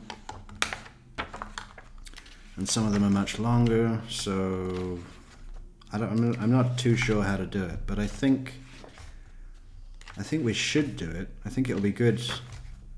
It'll be good for the channel. But I'm just gonna like add the chapters as, you know. I'm not gonna wait until it's all done because it's probably gonna take me a month. So we'll be posting Wendi Adelson's book chapter by chapter, and at the end of each chapter we'll have a brief discussion, because I've not read the whole thing through yet because it's boring. But I'm sure there will be some interesting parallels to the case, you know, that we can discuss, because we all know the case. And yeah. Let's do a poll, actually. I just want to know how many people have read her book cover to cover. Please vote in the poll. Please do support the channel on buymeacoffee.com/truecrimemetrics. Links in the description. And please vote in that poll momentarily. I believe I was on the phone with him, and I think he thought somebody was like following him, and that was like probably my last conversation. Did he come home and tell you about the fact that agents came to his job Yeah, that was the day prior to that, I believe. the day before? Yes. Did anything weird happen to you on that day? Apparently they were knocking at the same time at my door because I was working from home at that time. So let's talk about that. Yeah. You're in the townhouse that we spoke about, right? Yes, ma'am. Sonic Boom, thank you so much, Stella B, for that kind, generous super chat. Your name will be going on our plaque just as soon as we raise the capital for our fantastic truecrimemetrics.com website, our plaque of friends and partners that helped make that possible, so that you will be forever appreciated, acknowledged, and thanked. Thank you so much, Stella B. Stella says, appreciate the surprise morning stream. I'm loving the morning stream. I think it's definitely going to be a standing appointment on Thursday mornings from now on. Thank you, Stella B. And we can rely on the dates as being the same day that the detectives went and spoke to Mr. Garcia at his job, right? Yes, ma'am. What happened while you're at home by yourself? So somebody knocked hard on the door. Describe it for me. It was just like a loud knock, like it's the police. It's like they knock loudly. Okay, please do vote in the poll. How many people do we have in chat? We have 55. Look alive, 55. Please do vote in the poll. And tell us if you have read Wendi's book at all. What are the options? Yes, cover to cover. I dipped into it or never looked. Do people want that? Maybe we should... do people want to listen to True Crime Metrics read the book and then discuss each chapter? Maybe no one wants that. Or maybe they do. I don't know. We should do another poll. That should have been an option on this poll. And like that, you know, and I mean, I started freaking out because my dog was in my backyard at that time, and he was just barking crazy. So I kind of like peeked out, and I don't know. I just saw like some movement in the backyard, but I didn't really know what was going on. Okay. Did the person outside that was knocking identify themselves? No, ma'am. They didn't say, open the door, police? No, ma'am. Did they tell you why they wanted to talk to you? No, ma'am. Did you look through do you have a peephole? I think I looked through like the kitchen window, and then I just saw like their shadow. So like what did you see outside? Like two figures outside. Were they dressed? So Boho Hobo. Can I just call you Hobo? I'm going to call you Hobo. Hobo says, I like writing and do a bit myself, so I thought that I was being overcritical. She sucks at writing, absolutely agree. But in the few chapters that I have read, the sense that I get, which is totally backed up by her television interview that she has discussing the book, what comes across from her writings is her perversion, you know, very sexual. I suppose she thinks that salacious descriptions are, but it's about 2.5 steps away from being an erotic novel at times. It's quite grotesque in its expressions of perversion, and not in a good way. In uniform? No, they're in civilian clothes. Was there a marked police unit in front of your house? No. There was actually no car in front of the house at that time. That's why I was like, who are these people? So there are 2 men banging at your door. Yes. Do you call anyone? Yes. Who do you call? Sigfredo? Okay. And that phone call was recorded? Yes. I was calling his job. You heard that phone call, right? Yes. Can you describe your demeanor at that time? I was freaking out. I was just like... Okay, Veronica, you got it, babe. Sunday. I think that will be a good placement. Should we do it in the day or early evening or late at night? I don't know. But I think, yeah, I'll try and put together some good background as well, and mix it up a bit, because the interview, I think, is about 50 minutes long. So if we could get another 30 to 60 minutes of content, that'll be a nice chunk of a full Metrix show. So we'll do some prep with that over the next couple of days, and we'll do Andrew on Sunday. That will be our True Crime Metrix Sunday fun day. Everybody subscribe to the channel, like, share, leave a comment. You know, I'm by myself. There's 2 possibly males in the front, and then I was just kind of like looking through the back. My dog was going crazy. I was going to the front, and like they are not saying anything, but they're just standing there. So you just ignored them? Yes. You had any idea why the police was coming to talk to you? No, ma'am. But Sigfredo comes home later that evening, right? Yes. What does he tell you about what happened to him at work? Well, he actually told me over the phone. What did he tell you? When because finally, like, one of his coworkers, I believe, picked up the phone and was like, oh, there's feds over here talking to him. I was like, the feds? Why are they talking to him? Mm-hmm. And then it was kind of like a back and forth finally, and then one of his co-workers, because then he had to hang up. I don't know if he had to go back and talk to them. Wow, check this out. Mandy Mom of 9 channel says, yes, there is something for everyone in this case. I look like Wendi Adelson, and my husband looks exactly like Luis Rivera. Well, let me speak for myself and all of the True Crime Metrix community when I say that we absolutely want to invite your husband to the studio for Thanksgiving Day lunch, okay? Because Luis Rivera is such a likable character for all of us, right? Despite his crimes and actions, he's just got something. We need to zoom in to Mandy Mom's picture. She looks like Wendi Adelson. But one of his co-workers came, picked up the phone, and then that's when I told him, I was like who's around my house? And he's like, oh, I'm gonna come by over there, because I'm like, there's 2 guys, possibly 2 guys, that's knocking at the door, Mm-hmm. and I'm by myself. Mm-hmm. Did this person, to Yeah. your knowledge, drive around? Yes. Okay. Do you remember who this person was? I don't know if you said his name. I can't think of the top of my head his name right now. But was it one of Mr. Garcia's friends or your friend or? His.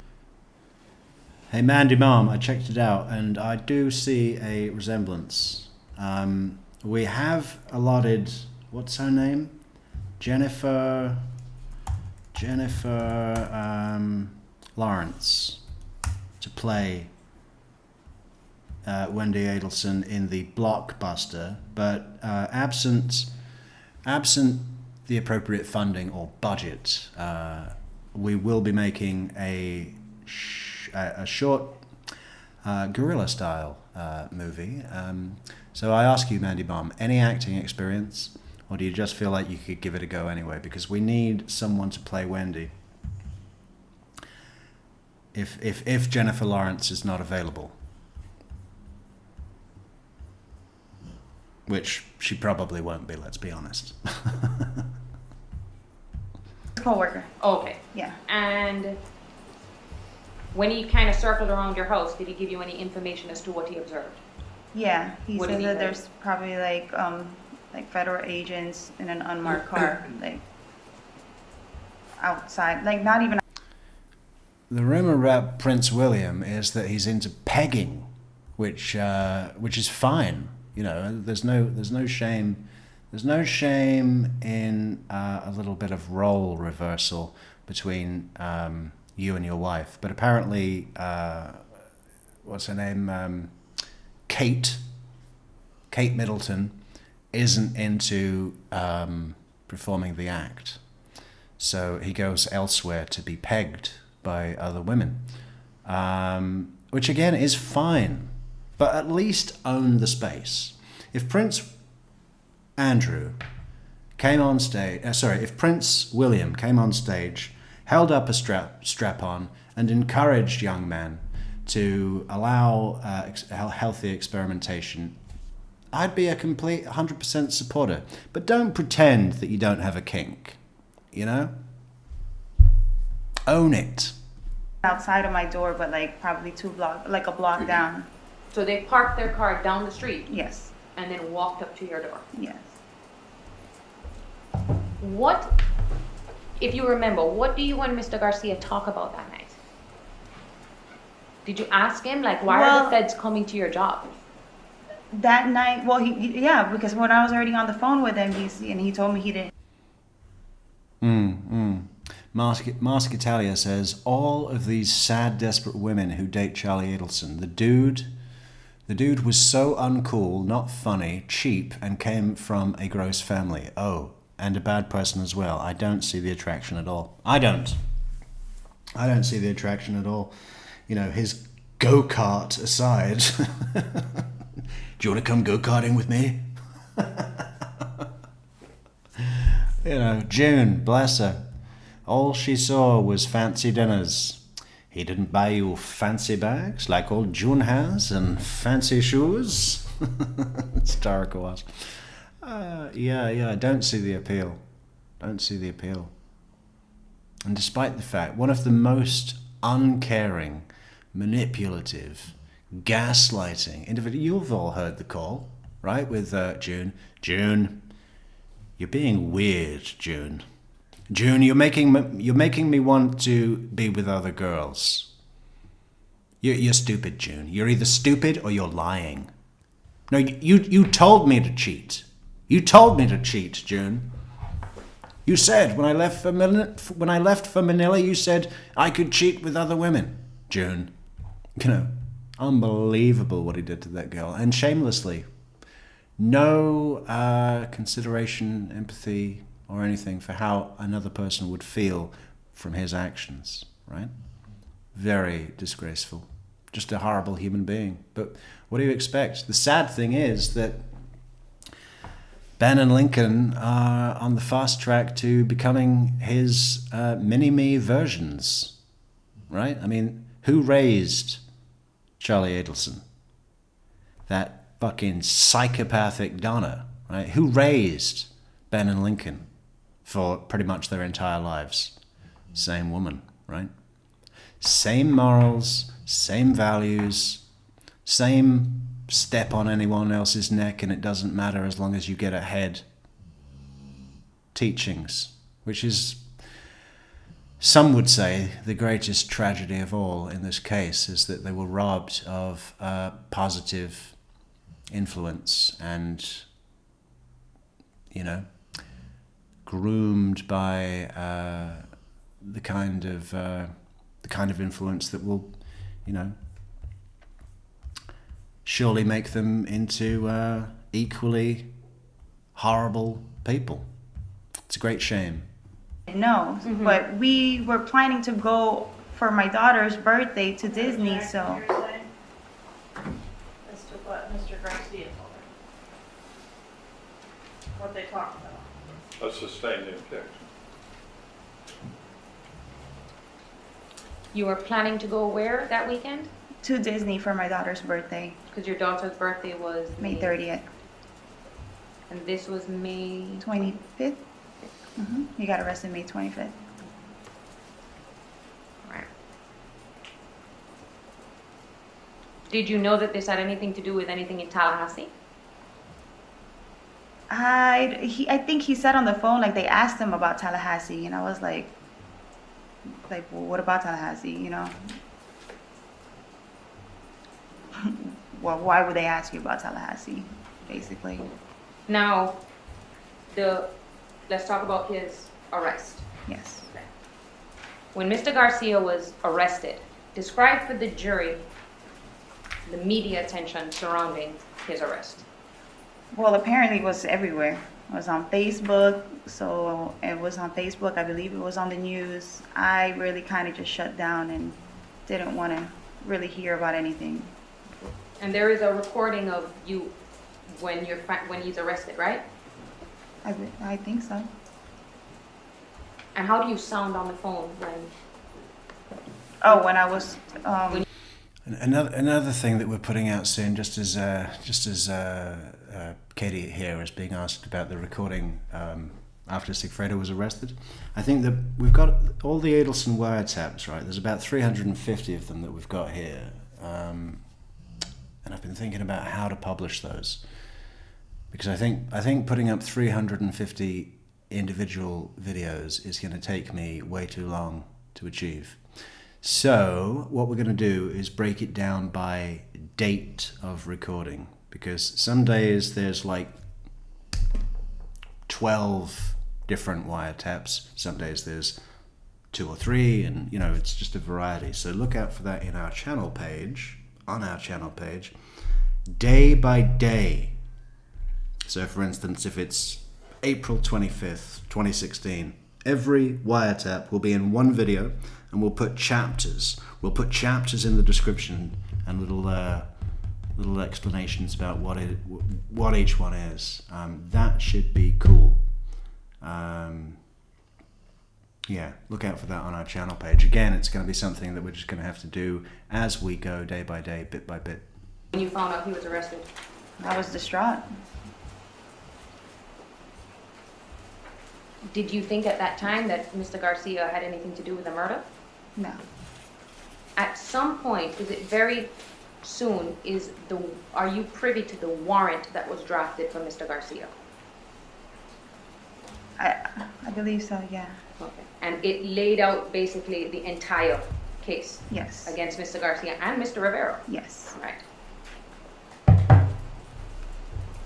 Do you know if that warrant was leaked to the media? And were you able to view it online yourself? Yes. You're not arrested at this time. No, ma'am. Did you go and retain an attorney? At that time, I retained an attorney for him. Okay. Now, when did you find out that you were a suspect or somehow involved in this? It was kind of like a back and forth. I think, you know, when I retained his attorney, and then his attorney was kind of telling me, you know, the situation. He's kind of like laying out kind of what's going on. And that's when he kind of like advised me that I might have to retain an attorney. And I told him, why do I have to retain an attorney? Mm-hmm. And, you know, he kind of just gave me a little bit more facts. He's like, oh, we'll wait. What's going to happen? Sustained. Why did you stop talking to most of your friends? It was embarrassing.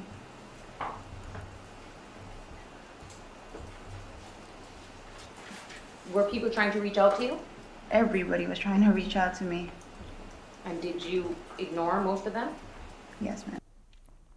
We have refreshed our goal at the top of the chat. If anybody would like to help us with our Black Friday super deal of our new server for the year, bringing you every fucking document we have publicly, it's going to be awesome.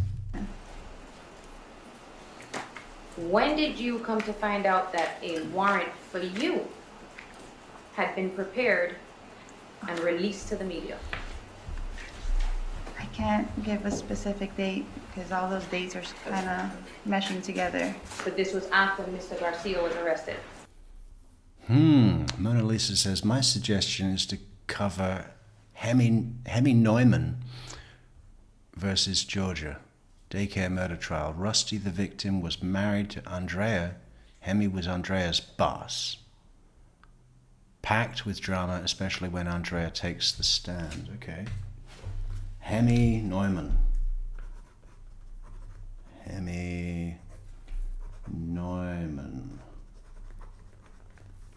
Suggested by Mona Lisa AZSC. Okay, so just wait a minute. It's raining now. It's raining a lot. Look at my shoes. They're all wet. We have to wait until the rain stops. Where is your umbrella? After he was arrested, when did I find out that a warrant was out for me? Well, that there was this document that was, Oh, yeah, because there's no warrant that was out for me. They just arrested me. you remember when the probable cause affidavit for you and Charlie was released? Oh, that in the media? 19-page? That 19-page Yeah. document? Yes. But no one came and arrested you. No. But somehow it was out. I think so too, Hello Shiny, who says, great plan to make a proper library for all the documents and wiretaps. It is, because so many times, I go to the Googles and I say, Googles, where is the document that was issued that says blah, blah, blah, blah, blah, blah, blah, and it's not that easy to find. True Crime Metrix wants to position itself as the go-to resource for searchability, availability, and access to every single document in this case. Not just the documents, but snippets. And wouldn't that be great? People go to the Googles and they say, show me the thing. And then, it's just going to be an additional revenue source for us as well, I think. I mean, it's going to be great. Everybody help with our goal at the top of the chat. We only need 20 of you to step forward and support our goal. And by the way, everybody gets their name on the plaque of appreciation, listing our friends and partners who sorted out our Black Friday server company deal. Fantastic stuff. On the internet. It was out everywhere, yes. Okay. There is no question in your mind that the state thought you were a suspect in this. Oh, they were making me a suspect. All right. And you heard when they were talking about how you were packing up your stuff and leaving? Yes, ma'am. Describe for the jury what was going on in your mind and what was happening there. When I was packing up the stuff, it's because I had to go for my daughter's birthday to Orlando. So Hello Shiny says, oh Metrix, I was listening to you today driving. The Rob Adelson video, and I was impressed with your genius lotto idea. Like what a genius product to sell, and you're right, it's fun.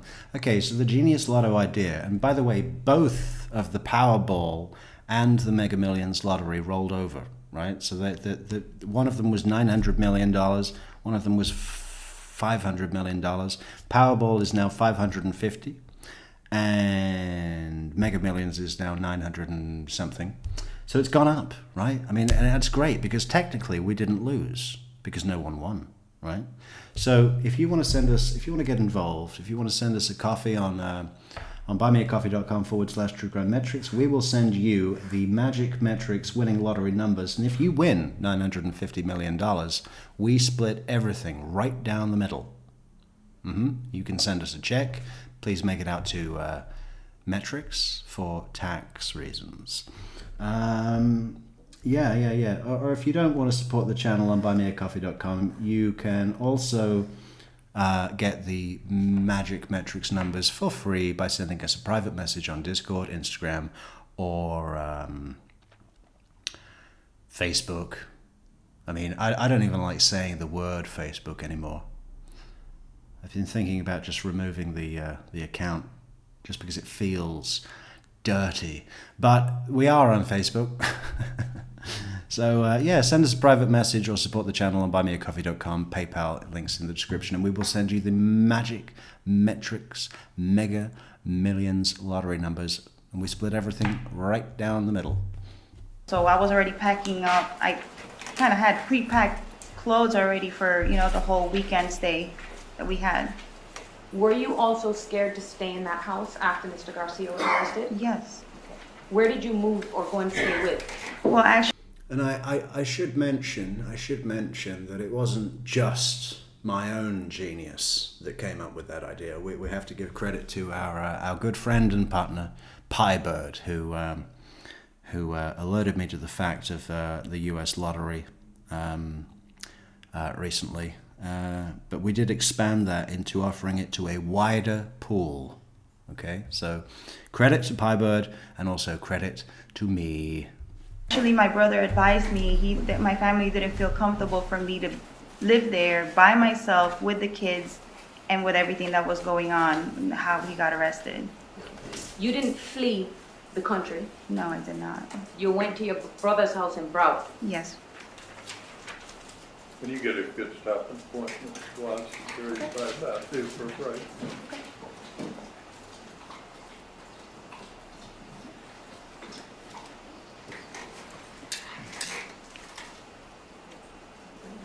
Just, Oh, yes, Judge, I was agreeing. now, Yes. good time. All right, we'll take 10 minutes. Either side, any? All right, 10 minutes.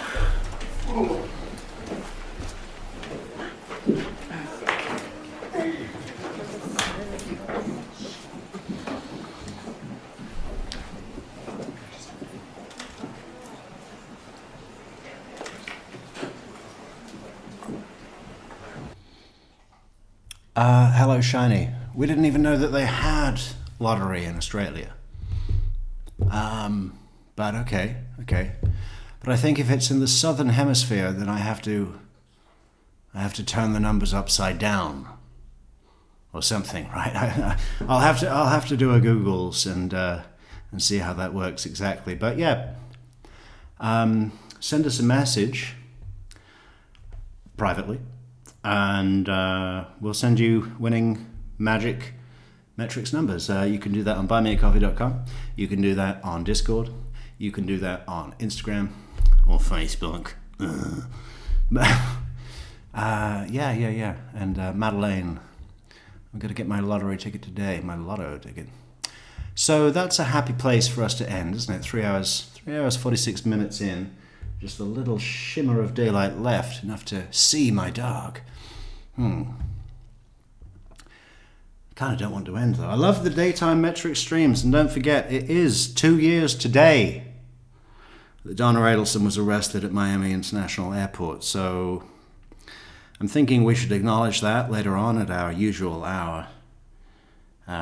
Maybe just a run through some of the quick look at the arrest video, first appearance, what do you call it, arraignment. I'm going to be looking forward to having a look at Maricel Descalzo. Maricel Descalzo, whatever her name is. It's difficult to remember because anyway. And a few of the pre-trial hearings, a few wiretaps, a few jailhouse calls, just feels like if it's November 13th, then we should at least acknowledge Donna's 2-year jail birthday, okay? Wonder how she's getting on, huh? How many years do you think she's got left? How many dishes of spaghetti and potatoes can one eat? Hopefully she's doing well in her cell, and then can go to hell. Shall we hear from Harvey Adelson one more time before we leave you? Love you, and see you later. Let's have a look. How do we play that again? Oh, we do this. Yes, thank you. Send a test. I have been Donna Adelson's husband for over 50 years, and I could not help but scream in my mind. Donna has always been a one-sided wife who told outright lies. You're sending an innocent woman to prison. Thank you, Judge and jury, for allowing me to speak. Can I remember it off the top of my head? I have been married to Donna Adelson for over 50 years. And all I could do was scream in my mind. Donna has always been a one-sided wife who told outrageous lies. You are sending a heinous woman to prison.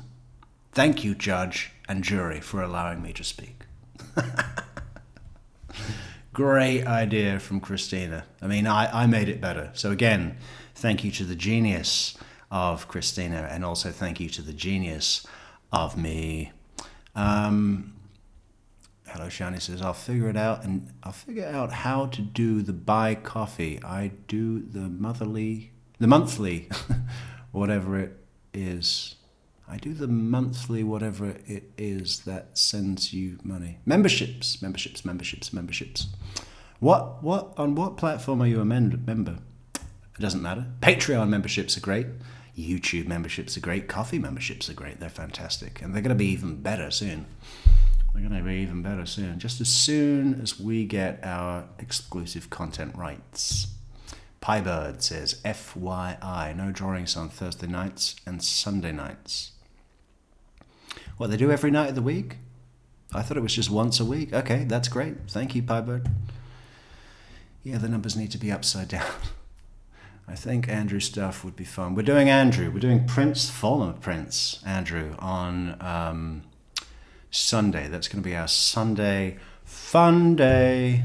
Mandy Mom says, wavy, wavy, wavy. Or is that a slap? She's slapping me in the face.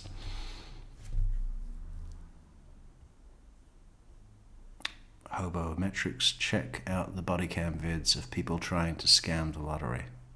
Will do. Let me write that down. I think we're going to do some more. We're going to be doing some body cam commentary because some great stuff is happening. It's going to be a little bit of a different format, but there's some great psychology. There's some great humor. There's lots of fun things to dip into.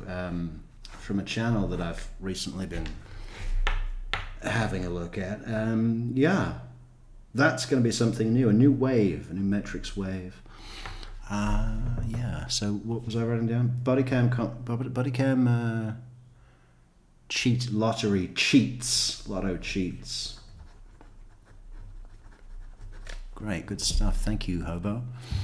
Hello, Shiny says, well, let's make her a carb cake. A pasta cake. Cake made out of spaghetti with toast. Toothpaste frosting. YouTube member I am. Oh, fantastic. Love the YouTube members. They're so great. They're so cuddly. Lotto is Sat and Wednesday. They are 6 numbers. I think Power B Ball is 1 number. Right, so that's the Australian Lotto. 6 numbers. 6 num. And 1 Powerball. Okay. But what's the range? What's the range in Australia? Because I know in the States it's like from 1 till 69, but then the Powerball is one from between 1 and some smaller number. Hello, Shiny. Are we in touch on Discord or Instagram? If not, find us. Links in the description to both of those things, and I'll send you the magic Metrix numbers. There's a funny the behavior panel video on the lady with the cut and pasted scratch ticket being interrogated. Well, that'll be good to have a look at. Yeah, I quite like covering things that are mentioned on the behavior panel if I can get through one of their entire shows, because I used to watch it all the time, but it for me personally it kind of got a little, I don't know, maybe they need to update their format. Maybe they should take a leaf out of our book, right? Here we go. Chauncey Myers says Powerball is Monday, Metrix Magic Monday Mega Millions. Powerball is Monday, Wednesday and Saturday. Oh, okay. Mega Millions is Tuesday and Friday. Wow, so much. But you'd expect nothing less from commerce-driven capitalist America. God bless them. God bless them. They make the world go round. So the numbers for the Australian lottery are between 1 and 40. Good job. Good job. 6 numbers between 1 and 40. And that's the same with the Powerball. Fantastic. Okay, we're gonna leave. We've got to go and get some what should we have for for dinner tonight? Maybe rice. That's cheap, and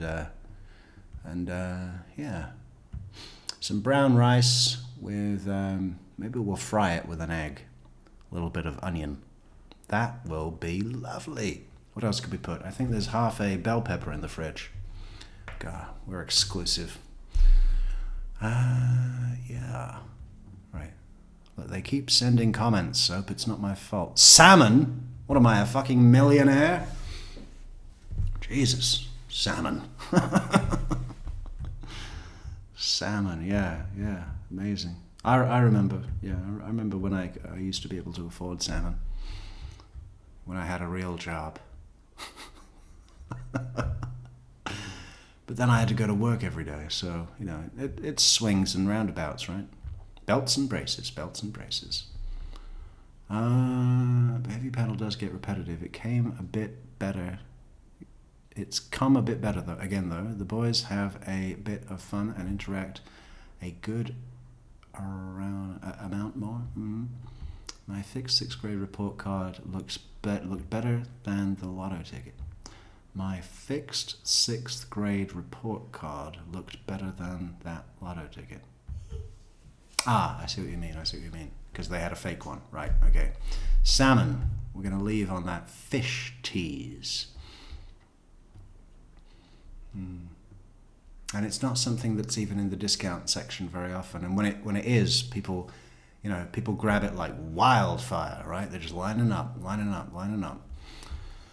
In Ecuador, we love a good plate of rice, fried egg, sliced banana on the side, and a little ketchup. Nom nom. Okay. You mean plantain? Or an actual banana? Okay, that's excellent. Thanks for the tip. All right, we will be back. We'll be back later this evening. We're probably going to do a couple of chapters at least of the book, so look out for that on our channel page. And yeah, we're hopefully going to do a little run through some Donna stuff, just because it's 2 years to the day that she's been locked away, whisked away. Oh, I forgot the jail transport video as well. We'll do that. We'll do a few other things. It's going to be good. It's going to be great. We're going to end it with her verdict. Stupid. Okay. Love you all. Drive safe. Have sweet dreams. And have a great day at the office. Catch you later, guys. Adios.